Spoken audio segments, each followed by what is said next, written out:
Ce soir, avant déjà d'aller plus loin, nous voulons élever l'autel du mariage devant l'Éternel. Nous parlons à des personnes non mariées pour éveiller leur conscience sur le fait que le mariage n'est pas d'abord une affaire des hommes. Celui qui a institué le mariage l'a fait, amen, dans la saison de la création. Il a fait toute œuvre bonne, établi un contexte, un cadre, depuis Genèse 1 jusqu'à, n'est-ce pas, Genèse 2, et laissant l'homme évoluer dans ce cadre, dans ce cadre paisible. Il a estimé, selon Genèse chapitre 2, verset 18, que l'homme ne pouvait plus évoluer seul. Vu le confort, le cadre, l'harmonie dans laquelle l'homme était établi, il était bien, ou sinon bienséant, que maintenant l'homme puisse entrer, n'est-ce pas, dans le mariage. Pour dire déjà que c'est très important de comprendre, celui qui est l'initiateur même du mariage, il a fait intervenir le mariage à quelle période? Est-ce que c'est au moment où il n'y avait pas de lumière que le mariage est intervenu? Non. Au moment de la création, la lumière est venue en premier. Les ténèbres remplissaient la surface de la terre et il dit que la lumière soit la lumière venue. Donc il y a un contexte dans lequel il ne faut pas envisager le mariage. Quand vous-même, vous ne voyez pas clair dans votre vie, ce n'est pas important ou la peine d'aller chercher quelqu'un, venir encore compléter dans votre obscurité. Il a d'abord établi, n'est-ce pas, la lumière. C'est quelque chose qui est important à comprendre.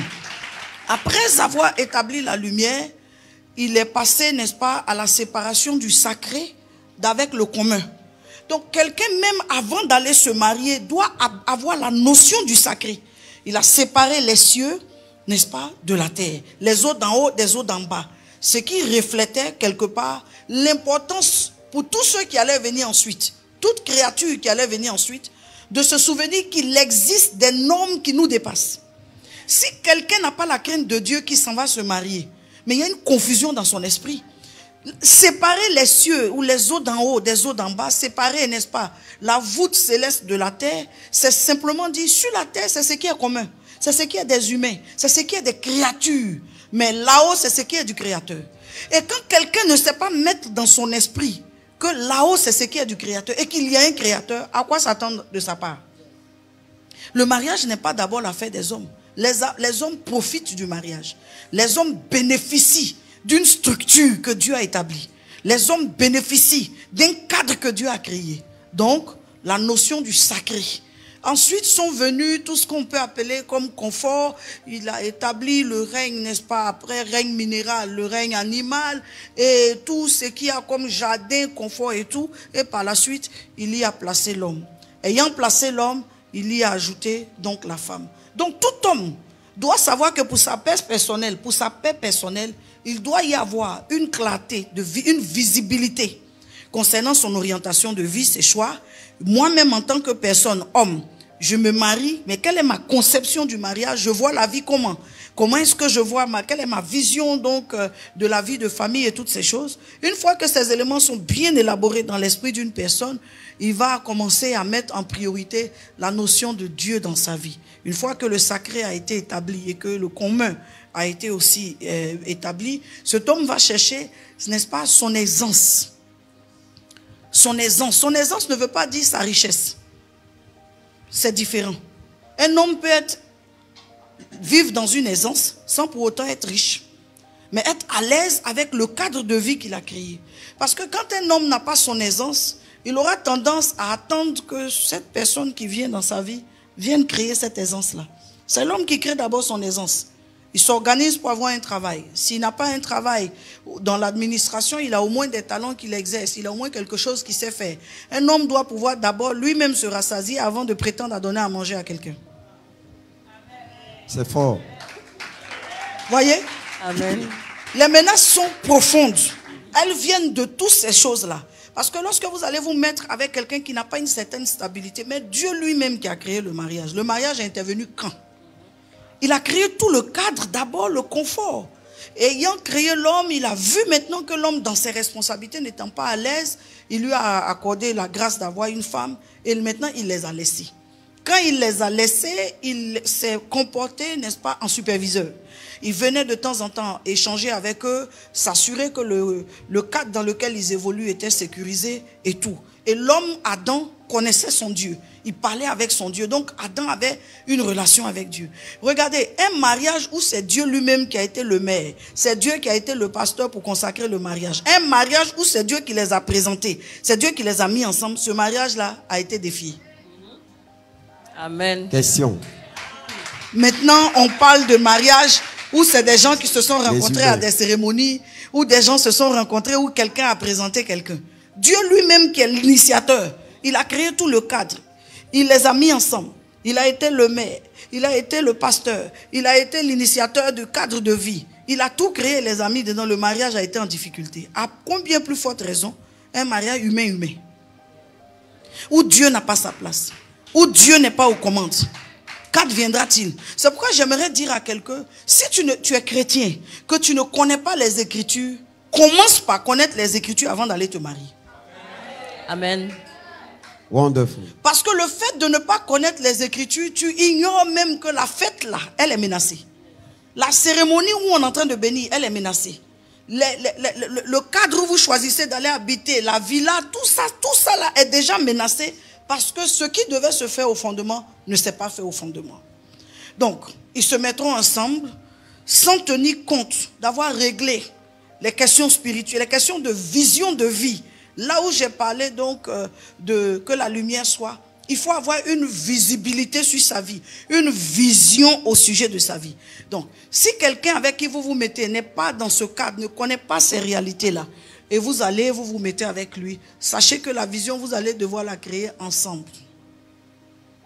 Et combien d'incompréhensions et autres, à combien d'incompréhensions serez-vous confrontés? Maintenant, nous avançons, nous arrivons au stade où ils sont mariés.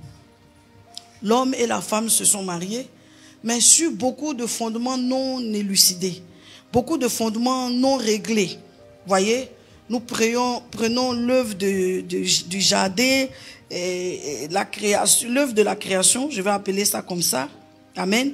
Nous prenons l'œuvre de la création et puis nous sommes en train de voir toutes les dérives et tous les dérapages qui n'ont pas été réglés. Et les gens se sont mariés. Les gens s'étant mariés, au fur et à mesure, ils se découvrent. Ils se découvrent et ils découvrent les faiblesses de leur union. Ils se découvrent, ils découvrent la vulnérabilité de leur union. C'est une union où le monsieur même ne sait pas où il va. C'est une union où la femme n'avait pas, elle est venue dans le mariage sans avoir été préparée. C'est une vision où, n'est-ce pas, en réalité, je n'ai pas attendu que Dieu fasse sortir ma côte. C'est dans les animaux sauvages là que j'ai pris quelqu'un. Parce que dit la Bible? La Bible dit qu'il a mis l'homme au milieu de ces animaux pour voir comment il les nommerait. Et c'est ensuite, après avoir observé comment il va les nommer, qu'il a dit, attention, il n'est pas bon que l'homme soit seul. S'il est seul, il risque de se tromper, de prendre une de ces créatures animales pour un conjoint. Toutes les femmes, bien qu'affichant une apparence humaine, toutes les femmes ne sont pas des femmes. Il y a des femmes qui sont un animal à l'intérieur. Et la Bible le dit. La Bible parle de l'homme animal. Il y a des femmes qui n'ont pas été défrichées dans leur intérieur. Il y a des femmes qui ont, n'est-ce pas, en elles, un instinct animal. Qui est l'animal? L'animal est celui qui se défend même de son protecteur et de son bienfaiteur. L'animal est celui qui est capable d'agresser même quelqu'un qui ne lui a rien fait. Qui est l'animal? L'animal est quelqu'un qui doit une créature qui doit se battre pour manger, qui dort et qui se réveille, qui n'a aucune espèce d'assurance ni de stabilité. Mais l'animal est dangereux. Même les fourmis, qui ne sont que des insectes, sont dangereuses. Mettez des fourmis dans un endroit. Même, n'est-ce pas, des rats, des souris, qui ne sont que de petits êtres, qui fuient quand ils voient un homme, présentent un certain danger. Donc on ne peut pas prendre pour conjoint un animal. On ne peut pas commettre cette erreur de ne pas s'assurer que quelqu'un, en fait je parle des chrétiens, que quelqu'un a franchi les bornes animales et est rentré maintenant dans les bornes humaines.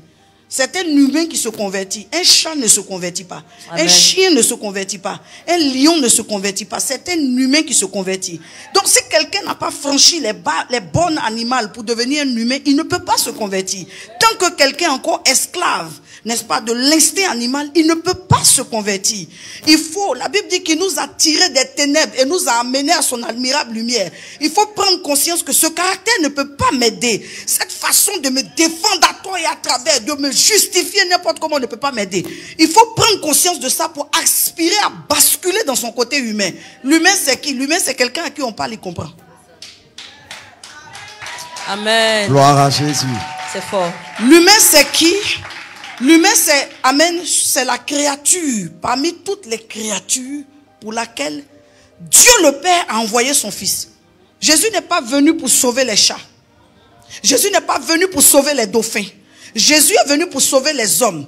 Et tant que quelqu'un ne s'est pas tenu dans son humanité, il ne s'est pas arrêté dans ses bottes d'humain, il est inconvertible. Amen. Amen, amen, amen, amen, amen. Alors maintenant, quand quelqu'un devient humain, c'est-à-dire c'est quelqu'un à qui on peut parler et qui va comprendre. L'humain a un cœur qui fonctionne de quelle manière? L'humain a un cœur qui fonctionne avec une volonté. Je veux que ça change. C'est l'humain qui peut dire ça. L'humain peut dire, je veux qu'on arrange. Un animal ne peut pas dire, je veux qu'on arrange. Les animaux se battent. Moi, je passe beaucoup de temps à regarder des documentaires animaliers. Je ne regarde pas de film en tant que tel, sauf quand j'ai vraiment besoin de faire de souffler. Je suis passionné de tout ce qui est documentaire parce que ça parle. Ils vont se battre juste pour une question de territoire où un animal peut aller là-bas, l'autre va venir. Voilà toute la savane là, mais ils vont se battre. Voyez? Et quand dans un couple il y a cet instinct animal, il y aura ces guerres qui n'ont pas de sens. Quelque chose pour lequel on peut s'asseoir pour parler, ça doit être palable. Quelque chose qu'on peut s'asseoir pour arranger, ça doit être palable. Quelque chose qu'on peut s'asseoir pour discuter, ça doit être palable. Quelque chose qu'on peut s'asseoir et puis quelqu'un s'excuse, ça doit être palable. Quelque chose qu'on peut s'asseoir, tout est... C'est-à-dire, c'est comme le lion qui rugit, il voit une menace dans tout. Or, plusieurs se sont mariés sur cette base informelle, prétendant qu'ils sont chrétiens, soit parce qu'ils se sont rencontrés à l'église, ou parce que l'un a dit je prie là, et l'autre a dit je prie là. Ils se sont dit qu'ils sont chrétiens, les pasteurs se sont rencontrés. Écoutez-moi très bien, ce ne sont pas vos pasteurs qui vont vivre vos vies. Amen. Vos pasteurs vont célébrer votre union, mais ce ne sont pas eux qui vont vivre votre vie. Ils n'ont pas la responsabilité de décider si ça vous convient ou ça ne vous convient pas. Ceux qui décident que le mariage là va les arranger là, c'est d'abord les conjoints. Vos pasteurs ne vivront pas votre vie à votre place. Non, le pasteur a approuvé. Le pasteur peut approuver parce que vous insistez. Le pasteur peut approuver parce que vous affichez une apparence de gens matures. Mais ce n'est pas la responsabilité du pasteur, n'est-ce pas, de décider de si vous êtes prêt ou si vous n'êtes pas prêt. Le pasteur peut conseiller. Donc nous sommes arrivés à ce stade de faire la scission entre l'instinct animal et l'instinct humain. L'instinct humain a de la sensibilité, j'ai parlé de volonté, j'ai parlé de compréhension. Quelqu'un à qui on parle, qui ne comprend pas, il faut savoir qu'il y a un problème là. Le problème est là, il est mental, mais il vient de là.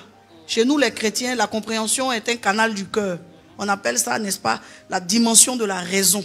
Quand quelqu'un, sa raison n'est pas convertie, tu parles, il n'écoute pas. Tu parles, il ne comprend pas. Tu dois savoir déjà que c'est une grâce que Dieu suscite quelqu'un pour te parler. Des gens d'expérience, des gens, n'est-ce pas, plus matures que toi, des gens plus sachants que toi. Alors nous nous retrouvons dans un cadre où, voici, le mariage même à la base a été faussé. Quelqu'un me posera la question de savoir dans quel contexte on parle des mariages menacés. Les mariages menacés ont trois causes. Premièrement, la cause interne, c'est propre aux conjoints eux-mêmes. Deuxièmement, la cause externe, les amis, l'environnement, les parents. Donc tout ce qui est extérieur, qui influence la vie de couple. Troisièmement, les causes spirituelles. Le mariage n'est pas menacé dans un autre cadre. C'est les trois cadres-là. Soit c'est un problème spirituel, soit c'est un problème externe. Ça veut dire qu'ils n'ont pas su canaliser les limites de l'extérieur, l'influence de l'extérieur? Où s'arrête l'influence des amis, des parents? Jusqu'où, n'est-ce pas, quelqu'un ne peut pas venir interférer dans ce qui se passe entre nous? Soit ils n'ont pas vu ça, ou alors c'est purement interne. C'est-à-dire les conjoints eux-mêmes ont un problème de caractère. Ils ont un problème de mentalité. Ils ont un problème, n'est-ce pas, de vie à deux. Donc, on parlera de mariage menacé dès lors que quelqu'un étant en union n'est plus en train de se sentir en sécurité dans cette union. Le mariage menacé, ce n'est pas quand quelqu'un parle de divorce. Hein. Là, le divorce, là, ça c'est à la fin. C'est là-bas. Chaque fois que quelqu'un envisage l'éventualité d'une séparation, le mariage est déjà menacé. Les conjoints ne sont pas censés penser à la séparation. La Bible dit que nul, je vais dire aussi virgule, rien ne sépare ce que Dieu a uni. Donc les conjoints étaient configurés pour rester unis. À quel moment ils pensent au divorce? Ils commencent à penser au divorce dès lors que quelque chose les y a contraints. À quel moment ils pensent à la séparation? Dès lors que quelque chose les y a contraints. Alors, les circonstances de vie de tous les jours commencent à menacer le mariage et les conjoints admettent que mais si c'est ça, c'est qu'on n'a qu'à se séparer. Écoutez-moi très bien, quand ce langage rentre dans un couple, sachez que le divorce est là, il n'est juste pas établi. Si votre conjoint admet qu'il peut vivre sans vous, non. Ils ont été scellés pour devenir une seule chair. À quel moment peuvent-ils se dissocier? À quel moment encore, quand ils sont devenus une seule chair? La Bible dit, ils deviendront une seule chair. Mais à quel moment ils admettent qu'ils peuvent se dissocier? Mais les incompréhensions peuvent arriver. Les malentendus peuvent arriver. On s'assoit et puis on règle. Il n'y a pas question de divorce dedans. Celui qui a tort demande pardon. Celui qui a raison laisse tomber. À quel moment on admet qu'on doit se séparer? Quand il y a un des conjoints qui a poussé le bouchon trop loin. Je le disais hier à la prière. Le mariage est une question de conscience mutuelle. Il n'y a pas un qui est fou et puis l'autre qui doit supporter le fou. Il y a deux personnes qui sont suffisamment matures, conscientes et humbles pour comprendre que je ne suis pas dans le mariage parce que je suis supérieur à toi. Je suis dedans parce que consciemment je t'aime. Et consciemment je t'aime et consciemment j'ai décidé de rester avec toi. Donc il n'y a pas d'orgueil à manifester dans le mariage. Si vos genoux vous font mal, ne vous mariez pas. Le genou parle de l'humilité. Le genou parle de la capacité à fléchir. Si vous n'avez pas de capacité à fléchir, ne vous mariez pas. Parce que le genou là, on va dans le mariage avec. C'est-à-dire l'humilité, le pardon, l'aptitude à demander pardon. On va dans le mariage avec. On ne va pas dans le mariage pour laisser ses genoux dehors. À quel moment parle-t-on de mariage menacé? Quand l'un des conjoints est insensible aux alertes de l'autre. Mais est-ce que vous savez que quand quelqu'un est en train de dire je n'aime pas ce qui se passe, je ne supporte pas, est-ce que vous savez que quelque part, il admet dans son esprit, inconsciemment ou consciemment, la porte de sortie? Logiquement, si nous sommes des conjoints matures, quand l'un des conjoints commence par dire je n'aime pas, l'autre des conjoints sent la menace venir. On n'attend pas que quelqu'un nous fasse asseoir pour dire je veux me séparer pour comprendre qu'on est allé trop loin. Je n'aime pas. On n'a pas été fait ensemble pour que tu me fasses vivre ce que je n'aime pas. Au contraire, on s'est mis ensemble pour que tu me fasses vivre ce que j'aime. Tu dois me faire vivre la paix. Tu dois me faire vivre le bonheur que je ne peux même pas trouver dehors. C'est auprès de toi que je suis censé trouver mon calme. C'est auprès de toi que je suis censé, n'est-ce pas, me sentir en sécurité. Comment se fait-il que c'est auprès de toi que je n'aime pas?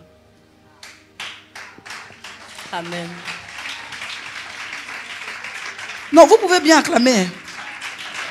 Vous pouvez bien acclamer. Et quand il y a trop de je n'aime pas, quand il y a trop de je n'aime pas, au fur et à mesure que les je n'aime pas se multiplient, quelqu'un finit par se dire dans une partie de sa boîte crânienne. Quelqu'un finit par se dire si c'est ça, mais moi je suis fatigué.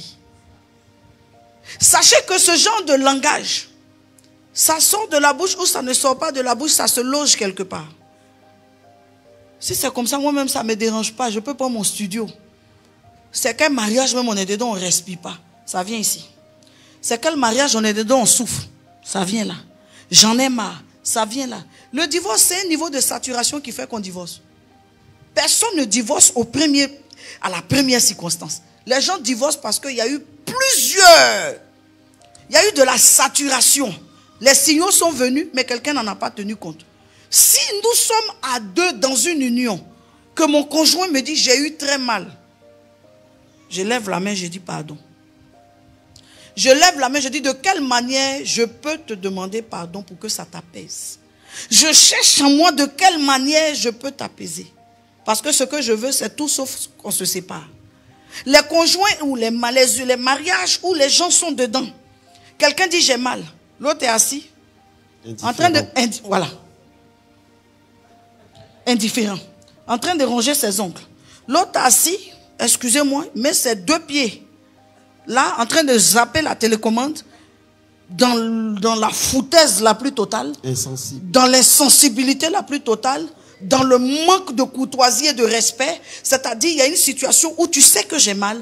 Il faut juste un mot pour que ça s'apaise. Mais au lieu de ce mot, tu me flanques la foutaise. Tu me flanques, n'est-ce pas, ton caractère arrogant. Tu me montres que de toute façon, si tu as mal, et puis quoi? Tu me montres qu'on est dedans et puis on va voir où ça va arriver. Je m'en fous. Amen. Les acclamations du public là. Si on veut acclamer le Seigneur, peuple de Dieu, acclamons Merci. bien. Acclamons bien. Acclamons bien, car c'est le Seigneur que nous bénissons par nos acclamations. Nous sommes en train d'être bénis. Exactement. Alléluia. Amen. Donc je suis dedans. Et en tant que conjoint, ben je m'en fous. Et il faut dire les mots comme ils se présentent. Je m'en fous de ce que tu vis. Je m'en fous de ce que tu ressens. Je vois visiblement que cette situation ou une parole ou un acte que j'ai posé te fait souffrir. Mais un humain, il y a une dimension, un humain chrétien, il y a une dimension de compassion en nous. Tout chrétien a la compassion de Christ. Même quelque chose qu'on ne t'a pas fait à toi, pour lequel tu vois quelqu'un souffrir, la compassion de Christ fait que tu voles à son secours pour l'aider. Tu te sens concerné. Mais comment on peut être dans un couple où ce n'est pas quelqu'un qui te fait souffrir? Pourquoi je dois venir te soutenir? C'est moi-même qui te fais souffrir et je suis insensible. Où est passée la dimension de ma compassion? Où est passée la dimension de la miséricorde que Christ est censé avoir déposée en moi? Tu n'es pas converti. La miséricorde n'est pas que divine. Il y a une miséricorde, une dimension de la miséricorde qui est humaine. La compassion n'est pas que christique. Il y a une dimension de la compassion qu'on appelle la pitié, qu'on appelle j'ai souffert de le voir souffrir. J'ai eu mal de le voir, n'est-ce pas? Tu ne peux pas voir ton conjoint insomniaque. Tu ne peux pas voir ton conjoint affligé. Tu ne peux pas voir ton conjoint qui est abattu. Tu ne peux pas voir ton conjoint, n'est-ce pas, qui souffre. Et puis, quel que soit ce qui t'anime, en toi ne naîtra pas cette dimension de la compassion pour aller voir, pour dire, si c'est à cause de la parole d'hier que tu es dans cet état, je te demande pardon. Seulement ça. Seulement ça. J'ai parlé sous l'effet de la colère. Je ne devais pas aller jusqu'à ce point parce que je vois comment ça t'affecte. Parce que finalement, le concours, il est su quoi? Il est su révéler Christ ou révéler notre capacité de rancune. La force, elle est su quoi? Elle est su révéler, n'est-ce pas, à quel point nous sommes convertis et que notre conversion influence notre mariage, ou bien elle est sur le fait de montrer à quel point notre caractère est resté le même. On n'a pas grandi. Finalement, l'histoire tourne autour de quoi? Autour de tu as épousé une femme chrétienne, j'ai épousé un homme chrétien. Ou bien l'histoire tourne autour de j'ai épousé, n'est-ce pas, un homme du monde et tu as épousé une femme du monde. Un cœur de pierre. Un cœur de pierre. Un cœur de pierre. La sensibilité fait partie des bagages qu'on met dans sa valise pour aller au mariage. Amen. On peut acclamer le Seigneur, peuple de Dieu. La sensibilité. Un bagage qu'on apporte dans le mariage. C'est la sensibilité là qui fait que on laisse. C'est ça. C'est la sensibilité là qui fait que le pardon de quelqu'un nous dit quelque chose. C'est la sensibilité là qui fait qu'on se dit ça va aller. C'est la sensibilité là qui fait que les jours qui viennent sont des jours meilleurs. Amen. Si quelqu'un n'a pas de sensibilité, c'est pas la peine de vous marier avec lui. Parce que dans le couple, l'erreur viendra. Quelqu'un va fauter. Quelqu'un va mal faire. Quelqu'un peut même mal parler. Mais on admet que je peux mal parler, mais je vais réparer. Ça peut arriver que j'ai mal parlé, mais si je réalise, je dois réparer. Mais s'il n'y a pas de réparation, de qui la Bible parle quand on parle du réparateur de brèche? Il parle de Jésus, mais Christ habite en nous. L'Esprit de Dieu habite en nous. La dimension de réparation de brèche, elle est en nous. Cette capacité de réparer des situations, elle est en nous. Cette capacité de rattraper des situations, elle est en nous. Si on est marié à quelqu'un qui n'est pas capable de fléchir genou, qui n'est pas capable de demander pardon, qui n'est pas capable de dire asseyons-nous, qui n'est pas capable d'écouter, alors on est marié pourquoi? Donc le mariage est menacé devant l'insensibilité, devant l'indifférence, devant, voilà, sinon les erreurs, ce qui menace. Dès que quelque chose vit, la chose va subir des menaces. Mais, bien que la chose vive, il doit avoir une capacité à réagir face à la menace. Je veux m'arrêter, en tout cas, pour les menaces là, ici déjà. Je ne sais pas si j'ai touché. Maman, je pense que tu as plus que touché. Je pense que nos acclamations sont des signes d'encouragement. Ouais, d'action de grâce à l'Éternel pour la qualité de ce que nous recevons, parce que ce sont des informations, des paroles qu'on n'entend pas de manière ordinaire. Coach, que Dieu vous bénisse. Amen. Amen. Écoutez, je vais ajouter 2 versets à ça et puis vous donner le micro. D'accord. La Bible dit, la crainte de l'Éternel enseigne la sagesse. Ne vous mettez pas en couple avec quelqu'un qui ne craint pas Dieu. Quelqu'un qui ne craint pas Dieu ne peut pas te respecter toi. C'est ça qui est vrai. C'est très juste. La crainte de Dieu, la Bible dit, enseigne la sagesse. Je voulais faire ça, mais parce que je crains Dieu, je vais me calmer. Je voulais aller jusqu'à ce niveau. Mais la crainte de Dieu m'a fait comprendre qu'il faut qu'il soit sage. Je vais me calmer. Ensuite, la Bible dit, l'humilité précède la gloire. Amen. Et l'orgueil attire la chute. Tout couple dans lequel l'orgueil est le sentiment majeur qui règne ne va pas faire long feu. Tout couple dans lequel il y a de l'orgueil, même un peu, mais l'orgueil, c'est une grosse menace. Mais l'orgueil même, en fait, quand l'orgueil est là même, il n'y a plus d'autres menaces. Ouais. L'orgueil seul suffit. L'orgueil. Parce que l'orgueil vient avec l'arrogance. L'orgueil vient avec la suffisance. L'orgueil vient avec, n'est-ce pas? La méchanceté. La méchanceté. L'orgueil vient avec le mépris. L'orgueil. Et l'orgueil, c'est comme un patron. Il couvre tout. Oui. Et il entraîne tout. Quand quelqu'un a de l'orgueil, un conjoint a de l'orgueil en lui, c'est-à-dire vous êtes au stade même des fiançailles, vous avez fait la dot, tu n'avais pas bien vu, maintenant vous avez fini de faire la dot, et puis tu découvres l'orgueil, soit l'orgueil s'en va, soit toi il faut partir. De vous deux, l'un doit partir. Je vois mon fils qui éclate de rire, soit l'orgueil s'en va, oui. Soit ou tu pars. Il faut partir. Vous ne pouvez pas faire chemin ensemble. Non, vous n'allez pas cohabiter. Vous n'allez pas pouvoir cohabiter. C'est pas possible. La vocation de l'orgueil, c'est de mettre, amen, une issue de chute. Partout où il y a l'orgueil, la finalité là, ça doit être la chute. Et c'est la mission que le diable a confiée à l'orgueil. L'humilité, par contre, a la mission de la gloire. Donc partout, papa pardon, chérie pardon, maman pardon. Écoute, on ne va pas jusque là. Prenons un moment dans la prière. Sortons un peu. Voyageons un peu. Faisons ça un peu. Maman, comme ça. Et puis, quand tu es en train de voir un homme, n'est-ce pas, qui te dit, maman, laisse tomber, pardon, chérie, laisse tomber. Non, non, non, non. Non, non, non, non. Je peux... Non, non, non. C'est moi le chef. L'orgueil. L'orgueilleuse en chef. L'orgueil. Ça là, tu as l'habitude de faire. Je ne peux pas laisser. Ça, trop, c'est trop. Trop, c'est trop. Rien n'est trop. Amen. Sauf ce que Dieu n'a pas approuvé.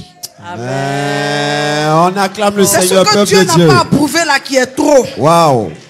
Seulement ça. Ce que seulement. Dieu n'a pas approuvé. C'est ce que Dieu voit comme abject qui est trop. C'est ça. Sinon, tu es parti, j'ai vu dedans. Tu t'es cherché un peu, j'ai vu dedans. Ça, c'est pas trop. Ça, c'est arrête. Viens t'asseoir. Celle-là, elle ne va jamais avoir de place là.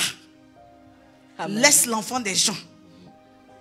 Vous allez vous fatiguer, je ne vais pas vous laisser. Occupe-toi je de vous toi. traquerai jusqu'à ce que tu arrêtes. Elle-même, je peux la faire fuir dans ça. Amen. C'est fort. On acclame le Seigneur. C'est fort. Question d'argent. Vous dire non, je suis dans un foyer. Le monsieur ne me donne rien. Il ne me chose pas. En tout cas, chacun a sa conception. Que ma conception ne vous heurte pas. Je ne le dis pas pour minimiser votre conception. Mais je dis que pour moi, une garantie, c'est comme quand je porte mes chaussures, Doria, talons, à côté, j'ai tapette. Toujours. À côté. Il faut être prévoyant. Il faut être prévoyant. Et cette prévoyance, je l'attribue à quoi? Je l'attribue au fait de me suffire. Yes. Je ne peux pas perdre mon temps à discuter avec un homme. C'est vrai. Toute femme s'attend à ce qu'un homme la soutienne. Et c'est ce qui est plaisant. Mais je veux dire, ça, c'est des questions qu'on règle au départ. Quand dès le départ, un homme n'a pas été capable de t'offrir des déodorants, des roll-on, des petites choses, des petits repas, ne t'attends pas à ce que plus tard, il t'offre des choses. On voit... voilà, on voit la manière dont quelqu'un marche le matin, on voit comment il va se coucher le soir. Amen. Ouais, c'est fort. Ah, c'est très fort. Est-ce que le peuple de Dieu est béni ici? Est-ce que le volume est bon? Est-ce que le volume est bon?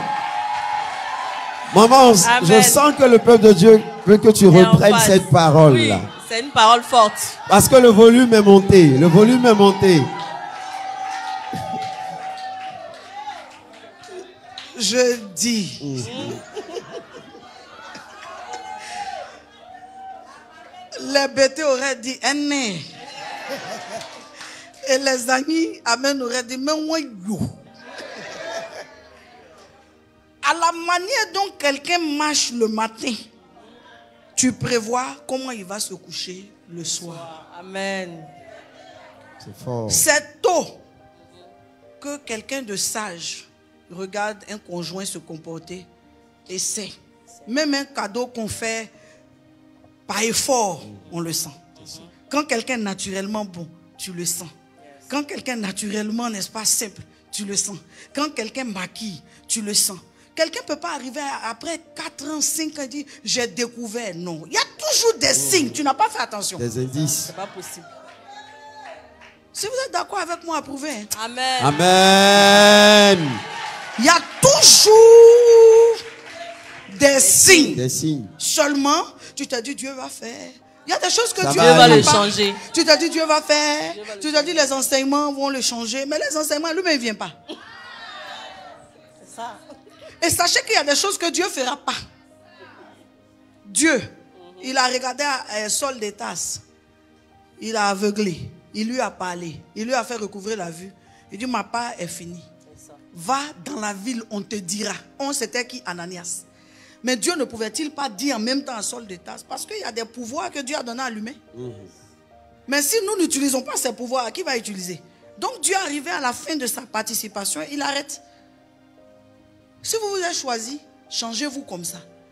Vous allez vous débrouiller pour vous pousser au changement. Non, comment? Moi je ne comprends pas. Il a donné ma vie à Jésus. Regarde dans quoi je me retrouve. C'est Jésus qui a choisi pour toi. Non. Quand tu cherchais une tablette de chocolat, c'était Jésus. Quand tu voulais pain frais. Pain croustillant. Quand tu voulais pain croustillant, c'est Jésus qui a choisi. C'est pas Jésus qui a choisi, c'est toi. La boulangerie. Qui allait à la boulangerie, qui a touché le pain et qui a trouvé que ça c'est Godio. Tu préfères ce qui est frais. Je préfère un Godio qu'on va mettre dans l'eau, qui va se laisser manipuler, qu'un pain frais. Je n'ai pas encore pris ça, c'est casse-casse dans ma main. Est-ce que tu vois ça? Est-ce que tu vois ça? Acclame le Seigneur. Je n'ai pas encore mangé le pain, ça s'effrite dans ma main. Tout le pain se casse. Est en train de finir. Ça se casse-couille dans ma main. Alors que le Godio est là. À sa place. À sa place. Le pain ne bouge pas. Le godio est là. Il attend juste l'eau pour se ramollir. Quand vous allez chercher vos pains à la boulangerie, faites attention au pain que vous prenez. Amen. Le danger et la menace peut être dans le choix du pain. Amen. C'est fort. Gloire à Jésus. C'est fort? C'est fort. C'est fort. Est-ce que je peux poursuivre? Le volume est bon. Oui, le volume est bon. Alléluia. Amen fort. Alléluia. Nous voici donc au stade, n'est-ce pas, où par la grâce de Dieu, les conjoints ont faim. Ils ont fait comme s'ils ne voyaient pas. Parce qu'il faut se marier. Mais il vaut mieux arranger avant que se débattre après. Il vaut mieux. Donc, cette sensibilité, cette humilité qui précède la gloire, si elle vous caractérise, vous allez voir que vous allez sauver votre mariage. C'est facile de demander pardon. C'est facile même de faire intervenir une personne qui est respectée. Et c'est facile aussi de se dire que pour sauver mon mariage, je dois changer. Pour sauver mon mariage, je dois changer. Il y a des choses que je dois arrêter parce que visiblement, mon conjoint n'aime pas. Je ne vais pas m'obstiner à le faire pour créer chaque jour un cadre malséant ou malsain. Vous voyez, c'est plaisant quand les conjoints sont des amis. Amen. C'est plaisant quand les conjoints sont des frères. Des complices. C'est plaisant quand ils sont des complices. C'est plaisant quand, à certains moments, l'homme devient le père et sa femme se fait l'enfant. À d'autres moments, la femme devient la mère. L'homme est tellement, n'est-ce pas, sous pression que c'est sa femme qui le couvre. C'est plaisant ce genre d'union. Mais ce genre d'union, on ne vend pas ça au supermarché. On crée. Amen. Amen. Amen. Wow. On travaille à aboutir à ce stade. On établit une confiance mutuelle. On se soutient. On prie ensemble, on se valorise. On se dit des bonnes paroles. On est vraiment en train de s'entraider. On est ensemble. On se confie. Et on ne se livre pas. Parce que si au moindre problème, Doria, une femme est capable d'exposer. Ça dit qu'il faut te dire, même quand par exemple vous partez régler un problème, vous allez en famille. C'est pas tout on dit. Il y a des choses que vous ne devez pas dire. Parce que le regard de la suite, ça sera lequel? Quand les parents ont su jusqu'à ce qu'on ne doit pas savoir, il y a une considération qu'ils ne peuvent plus donner à ton mari. Et le mari lui-même, il sait ce que tu aurais pu dire, mais que tu n'as pas dit. Ça fait que quelle que soit la teneur de la tension, il se dit, elle me protège encore. Il y a des choses que vous ne réglerez qu'à deux. Pourquoi il dit, ils deviendront un? Parce que je sais, tu sais. On sait. Ils ne savent pas. Je sais, tu sais, on sait. Ils ne savent pas. Quand ça fait trop de bruit, ça devient malsain. Donc les menaces tournent autour de ça. Quand quelqu'un va faire du lit conjugal, un royaume monarchique, on est dans le lit là. C'est quand toi tu veux qu'on a des relations. Je dois demander et puis demander pardon. J'ai l'honneur. Et puis quand je demande pardon, tu dis bon, tu vas voir. Et puis le jour où tu es content, tu acceptes. Et le jour où tu n'es pas content, tu n'acceptes pas. Et on est dedans. Et le jour où on va ensemble, tu fais comme ces services, tu me rends. Tu es contente maintenant. Tu es contente maintenant. Tu as eu ce que tu veux. Mais c'est dur. La sexualité, la Bible dit que le mari rende à la femme ce qu'il lui doit. Et la femme, autant à son mari, ce qu'elle lui doit. Ce n'est pas un service rendu. C'est un devoir. C'est une obligation conjugale. Donc on ne peut pas se punir sur ça. Et dès lors que vous n'êtes pas en train d'avoir une sexualité régulière, mais la menace est là. Il ne faut pas croire que quelqu'un vous a trompé parce qu'elle voulait ou parce qu'il voulait. C'est les insatisfactions là. Ce que vous expliquez, je ne peux pas admettre. Je dis, je ne peux pas admettre. Si tu vois même la fille là, si tu vois la fille là, mais la fille là accepte. Il faut jouer ton rôle. Il ne faut pas te faire, faut pas te rendre en genre tu es trop. Regarde, sexe des femmes là. Vous qui êtes sur le direct, mettez les cœurs. Sexe des femmes, il y en a à gogo. Et toi, il y en a à gogo. Tu n'es pas la seule femme que Dieu a créée avec ça. Et c'est toi qui dois prêter aux autres femmes dont tu peux faire le malin. Chacune à poil. Mariée à poil. Non mariée à poil. Copine à poil. C'est pas sur ça qu'une femme sage fait le malin. Un homme qui est censé, il ne prend pas ça pour faire le malin. Parce qu'il sait que même ça, chacun a pour lui. Les collègues ont pour eux. Le patron a pour lui. Les gens ont pour eux. Les voisins ont pour eux. Donc la menace est là. La menace est là. La menace rôde. La menace est là. Il faut écarter ce genre de menace banale. Ayez une sexualité régulière et satisfaisante. C'est pas sur ça on demande pardon. C'est sur les contrariétés. Se refuser, utiliser ça comme un moyen de faire passer un message. Mais non, c'est pas ça, c'est pas là qu'on fait passer. La bouche sert à exprimer. C'est pas dans la sexualité, non. Quand il a refusé, il va comprendre. Quand tu as refusé, il va partir. Voilà. Il faut s'exprimer. La bouche sert à dire j'ai pas aimé. Il y a surtout cet aspect que j'ai pas aimé. L'oreille sert à comprendre, à écouter, à dire ah, vraiment j'ai compris. Ça ne va plus se répéter. C'est l'humilité qui arrange le mariage. Quand quelqu'un sait s'abaisser sur ce qu'on lui reproche. Parce qu'il y a certains conjoints, non, mais tu es tout en train de te plaindre. Mais tu es tout en train de faire des erreurs. C'est ça. Tu as vu quelqu'un qui est fou, qui marche, je n'aime pas, je veux pas, où tu vas. Non, c'est pas ça. Souvent, le où tu vas est dû au fait que tu es trop allé. Amen. Amen. Tu viens à quelle heure? Ça veut dire que tu as l'habitude insidieuse d'aller et de ne pas venir vite. Personne n'est fou dans le mariage. Maintenant tu me demandes où je vais, c'est pas ton enfant. Il vient à quelle heure comme ça? À l'heure où je finis, je vais venir. Non. Tu as une fâcheuse habitude de ne pas venir vite. Quand je demande, c'est une manière de te dire viens vite. Quand je dis tu vas venir à quelle heure? Il ne faut pas te fâcher. C'est pour dire quand tu viens tard, j'ai mal. Quand tu viens tard, je m'inquiète. Quand tu viens tard, je souffre. Tant que tu n'es pas venu, je ne dors pas. Je dors un peu, je me réveille. Il y a des idées noires que le diable envoie dans ma tête. Est-ce qu'il n'est pas en train d'avoir accident? Est-ce qu'elle n'est pas en train de voir? C'est tout ça pour éviter que je demande, tu viens à quelle heure? Mais toi, il faut comprendre. Il faut comprendre. Comprendre le langage de son conjoint. Comprendre le langage de son conjoint. Et donc les oreilles, les 5 sens là, ça sert à ça.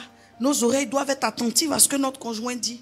Et tu aimeras ton prochain comme toi-même. Mais ton prochain, c'est qui? C'est pas le voisin. Ton premier prochain, c'est ton conjoint. C'est lui qui est ton premier conjoint. Et c'est à lui que tu fais attention plus que tout. Tu veilles à ce qu'il vit, à ce qu'il traverse. Donc les menaces, chers amis, c'est tout ça. Les menaces aussi, c'est les amis qu'on introduit dans notre vie. Les amis qui viennent avec leurs conseils, qui viennent avec leur approche, qui viennent avec leurs impressions, qui viennent avec leur avis. Il faut savoir, quand on a parlé de tout à l'heure, la séparation entre le sacré, le mariage est sacré. On ne s'en mêle pas. Si tu es venu, tu nous as trouvé d'une manière, prends ta bouche, va. On vit dans ça et puis on est à l'aise. Voilà, ça peut ne pas toi te convenir, mais c'est comme ça que nous on vit. Et puis on est dedans. Voyez? Donc quand il y a trop d'intrusions extérieures, quand les amis prennent trop la place, non. Ton conjoint doit être ton meilleur ami. Ton conjoint doit être la personne qui peut... Il y a une jalousie tacite même. Quand tu commences à avoir trop de camarades, même les hommes, tu as des amis, allez mon gars. La femme vous regarde pour dire, mais c'est quoi? C'est-à-dire, il peut faire quoi comme ça? Chaque chose, une fois qu'on est marié, doit avoir des réserves, des limites. Ta femme doit sentir que c'est elle. Un ami ne doit pas la menacer. Un premier enfant là-bas ne doit pas la menacer. Tes soeurs ne doivent pas la menacer. Tes cousines ne doivent pas la menacer. Elle aussi, ses parents ne doivent pas te menacer. Quand tu es là, c'est toi. Quand elle est là, c'est elle. Wouyou, wouyou, waya, waya, wouyou, wouyou. C'est notre coach. On vous l'avait dit. Gloire à Jésus. Je veux céder le micro sur ce premier développement que j'ai estimé quand même assez long et profond. Je pense, hein. C'est cela. C'est ça, il était de taille et de qualité. Oui. Les questions de finances aussi peuvent susciter, voilà, parce que dans le mariage, il faut partager. C'est vrai qu'on pousse la femme à être indépendante pour ne pas que le minimum la contrarie. Tu sais, quand tu as ton indépendance, tu es toujours heureuse en tant que femme, même quand tu as les moyens et que ton homme t'assiste. Mais ça ne va pas te dévaster. S'il ne fait rien, ça ne va pas te dévaster comme quand tu n'as pas. Quand tu n'as pas, c'est terrible. Mais quand tu as un minimum, c'est vrai, tu vas en parler, mais tu seras rendu capable toi-même de régler certaines questions. Mais je veux dire une chose qui est très importante. L'esprit du partage dans le couple, c'est important. Un homme doit apprendre à partager avec sa femme. Demain, je dois parler de ça. Un homme doit apprendre à partager avec sa femme. Un homme doit apprendre à partager avec sa femme. J'ai dit, c'est toi qui es le chef. Un homme doit apprendre à partager avec sa femme. Et j'insiste, j'ai dit, tu es le chef de famille, tu es le chef de la femme. Donc toi, dans le foyer, là, tu as 2 cheffetés. Amen. 2 chefferies. Tu as 2 cheffetés, 2 chefferies, 2 cheffances. Double chef. Tu es le chef de la famille, c'est-à-dire madame, enfant et tous ceux qui vivent sous ton toit. Mais tu es aussi, la Bible dit, le mari est le chef de la femme, sa femme. Donc toi, tu es chef à 2 niveaux. Tu as 2 barrettes de chef. 2 galons. Il faut partager. Un homme doit apprendre à chercher suffisamment. Quand un homme ne vit que de son salaire, le partage sera difficile parce que son salaire lui-même ne lui suffit pas. Le même salaire là, la femme est dedans, les enfants sont dedans, le personnel est dedans, le loyer est dedans, le CIE est dedans, la SODECI aussi vient, Canal vient, hein? La pharmacie est dedans, l'hôpital est dedans, tous ceux-là sont dedans. À quelle heure ce salaire peut lui suffire? Un homme doit avoir un esprit large. Il y a le salaire, mais tu as des activités collatérales. Tu as des choses que tu fais qui émanent de tes talents. Tu n'as pas envie d'avoir une ferme. Il faut faire l'élevage. L'argent va augmenter. Fais des activités. Il faut être un homme créatif. Tu sais que demain, tu vas quitter le collège, rentrer au lycée, ça sera plus cher. Mais il y a une entreprise sur laquelle tu te sécurises pour créer l'argent du lycée là. Amen. Les enfants vont devoir aller étudier en hexagone, tu le sais. Tu apprécies que les enfants des autres aillent étudier, mais ça se prépare. Ce n'est pas au moment, mais je vais faire comment? Je fais tout.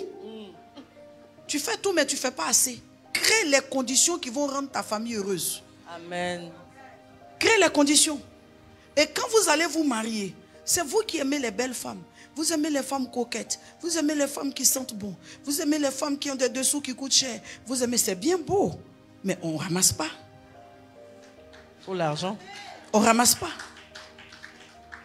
Je m'entretenais pour te gagner. Pour trouver un homme à qui je plais. J'ai eu l'homme à qui je plais. Il doit m'aider à m'entretenir. C'est clair. Les questions de acclamez bien. Un homme, vraiment, les femmes doivent, quand on arrive sur les femmes doivent s'assumer, vous êtes contents. Mais sachez que toutes les femmes aiment que leur homme les entretienne. Même quand les ministres... Même si tu as les moyens, mais que ton mari, samedi matin, en allant faire son sport, il te laisse quelque chose là, pour dire c'est pour ta coiffure. Mais tu as ton argent de coiffure ou bien? Mais ça fait plaisir. En allant, il te laisse un peu d'argent pour dire bon, c'est pour tes coutures du mois là. Pas, on ne te demande pas de vider ton compte pour nous donner. On dit d'agir de façon régulière et ponctuelle. Amen. Des petits gestes, ça fait du bien à la femme, mais ça sur toi. Il y a des hommes, quand tu vas dire, mais tu ne me donnes même pas quelque chose. Il va dire, mais quand tu donnes quoi encore? C'est toi, c'est de ça que tu as besoin, oui. Avec tout ce que je fais. Non, avant même d'arriver à ça. Avec tout ce que tu as toi-même. Parce qu'il regarde à ce que la femme se suffit. Non, c'est pas comme ça. Un homme doit prendre soin. Sinon, on est sur la terre. Là. Il y a la nourriture, il y a tout. Mais pourquoi on crie à Dieu? Parce que lui, il a tout. C'est ça. Un homme doit s'organiser. Papa, il ne faut pas être paresseux. Il ne faut pas être paresseux. Tu as plusieurs dimensions cérébrales dans ta tête. Ton cerveau, là, il peut se déployer. Fais des affaires. Bouge pour mettre ta famille dans des conditions. Regarde tes enfants, comment ils vont regarder PS5 de quelqu'un. Ils regardent ça comme il a vu un génie. Mais c'est une PS5 que tu ne peux pas acheter. Laissez tout ça là. Arrêtez de convoiter. Ce n'est pas la convoitise, c'est un jeu de ce temps. Amen. Dans le temps où on est là, les enfants jouent ça. Ils disent non, ça c'est les jeux du monde, ce n'est pas les jeux du monde. Toutes sortes de jeux peuvent être mis dedans. Il y a football, il y a voiture, il y a tout. Mais quand tu n'as pas les moyens, tu ne peux pas donner la vie. Amen. Au rêve. La vie souhaitée. Mais il faut savoir que même les enfants qu'on met au monde, il y a des enfants qui viennent avec la grandeur. Amen. Ses parents n'ont rien, mais ils te regardent et disent, maman, il y a un pain, un beurre. C'est huile qui est ici. C'est les fraises qu'elle aime comme fruit. Oui. Et maman, j'ai envie de manger éclair au chocolat. C'est peu viande hachée qui est là. Maman, je vais aller à la piscine. C'est seau avec bassine de babo qui est là. Est-ce que vous voyez un peu ce que je suis en train de dire? Il y a des enfants qui naissent, ils sont venus, les premiers signes de leur expression traduisent que ces enfants-là, c'est vrai qu'il n'y a rien.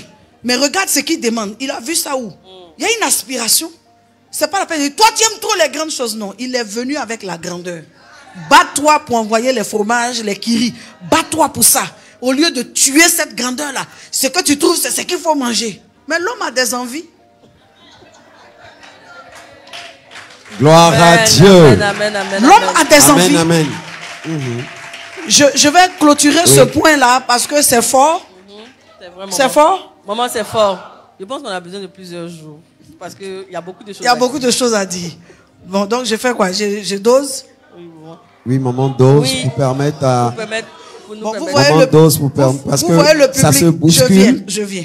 Je vais ajouter une chose. Voilà. Pour revenir sur la femme. Parce qu'on parle de couple. J'ai mis l'accent sur les enfants. Un homme se réjouit quand sa femme est heureuse. Amen. Et puis, les affaires que ta femme porte, il faut que toi-même tu puisses reconnaître dedans ce que tu as payé. Sinon, qui a payé? Question. Là aussi, il y a la menace. Là aussi, il y a la menace. Mais ça dit que tellement tu ne t'impliques pas dans cet aspect que tu ne peux pas l'apprécier. Tu es complexé de l'apprécier parce que tu n'as rien payé, tu n'as rien acheté. Elle est bien coiffée, c'est pas toi. Elle a un beau collier, c'est pas toi. Même son petit pagne de choses, c'est pas toi. Tu es dans une société, pagne de 8 masses, on donne. Tu donnes aux gens avant d'arriver à la maison. Donne pas à la maison même. Tu ne veux pas donner à la maison. Mais un homme doit, la fierté d'un homme, c'est de voir que la femme où elle a arrêté là, collier, j'ai payé. Sandales, c'est moi. Et son boubou qu'elle a porté, c'est moi. C'est-à-dire, je contribue à son bien-être. Et souvent, ces petits gestes-là, ça rend la femme heureuse. Tu ne peux pas vouloir faire gay avec ta femme. Je payais ça, c'est vrai. Une femme doit contribuer. Mais papa, il faut faire tout pour avoir assez. On va bien vivre. Amen. Amen. Densité, profondeur.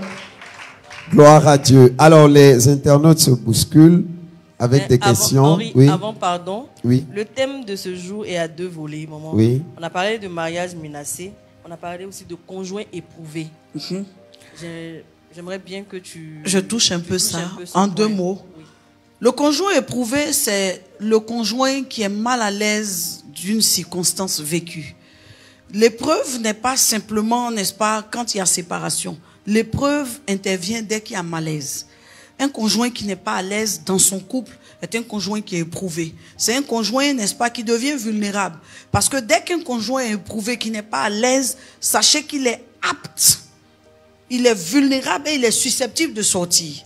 C'est pourquoi il faut faire, même si votre maison est petite, même si votre foyer est jeune, quel que soit, mais il faut tout faire pour que votre vie soit une vie, n'est-ce pas, qui rend dans laquelle l'un rend l'autre heureux. Parce que tant que vous avez cette bataille-là, même avec vos petits moyens, le soir, sortez à côté là. Si vous savez que vous avez un homme qui aime bien manger, achetez sa cape, nettoyez, achetez une bonne cape fraîche, nettoyez, faites un bon piment, bon attiéké sans fibre. Vous mettez une bonne carafe avec l'eau, quelques glaçons dedans, puis un peu de jus d'ananas coupé avec du citron, un peu de vanille dedans, et puis toi-même tu t'assois et puis tu le regardes paumer la tiéké. Tu sais que je suis en train de faire quelque chose dans la vie de cet homme. Ça ne demande pas beaucoup. Quelqu'un aime qu'on s'occupe de lui, et on prend soin d'un homme en fonction de ses moyens. Il faut cuisiner chez vous. Il faut cuisiner, c'est vrai. Vous êtes occupé, vous êtes fatigué, mais une fois en passant quand même, rentrez à la cuisine. Si vos fonctions ne vous permettent pas de trop travailler, rentrez à la cuisine, faites. Ne gardez pas rancune dans le lit. Ça, c'est la plus grosse bêtise de ce siècle. De croire que quand il y a une situation, c'est par la rancune qu'on va priver quelqu'un. J'en ai parlé tout à l'heure. Donc, le conjoint commence à être éprouvé dès lors que le malaise, n'est-ce pas, survient et s'intensifie. Voici ce que j'aimerais dire. Et un conjoint éprouvé, c'est un conjoint qui est vulnérable.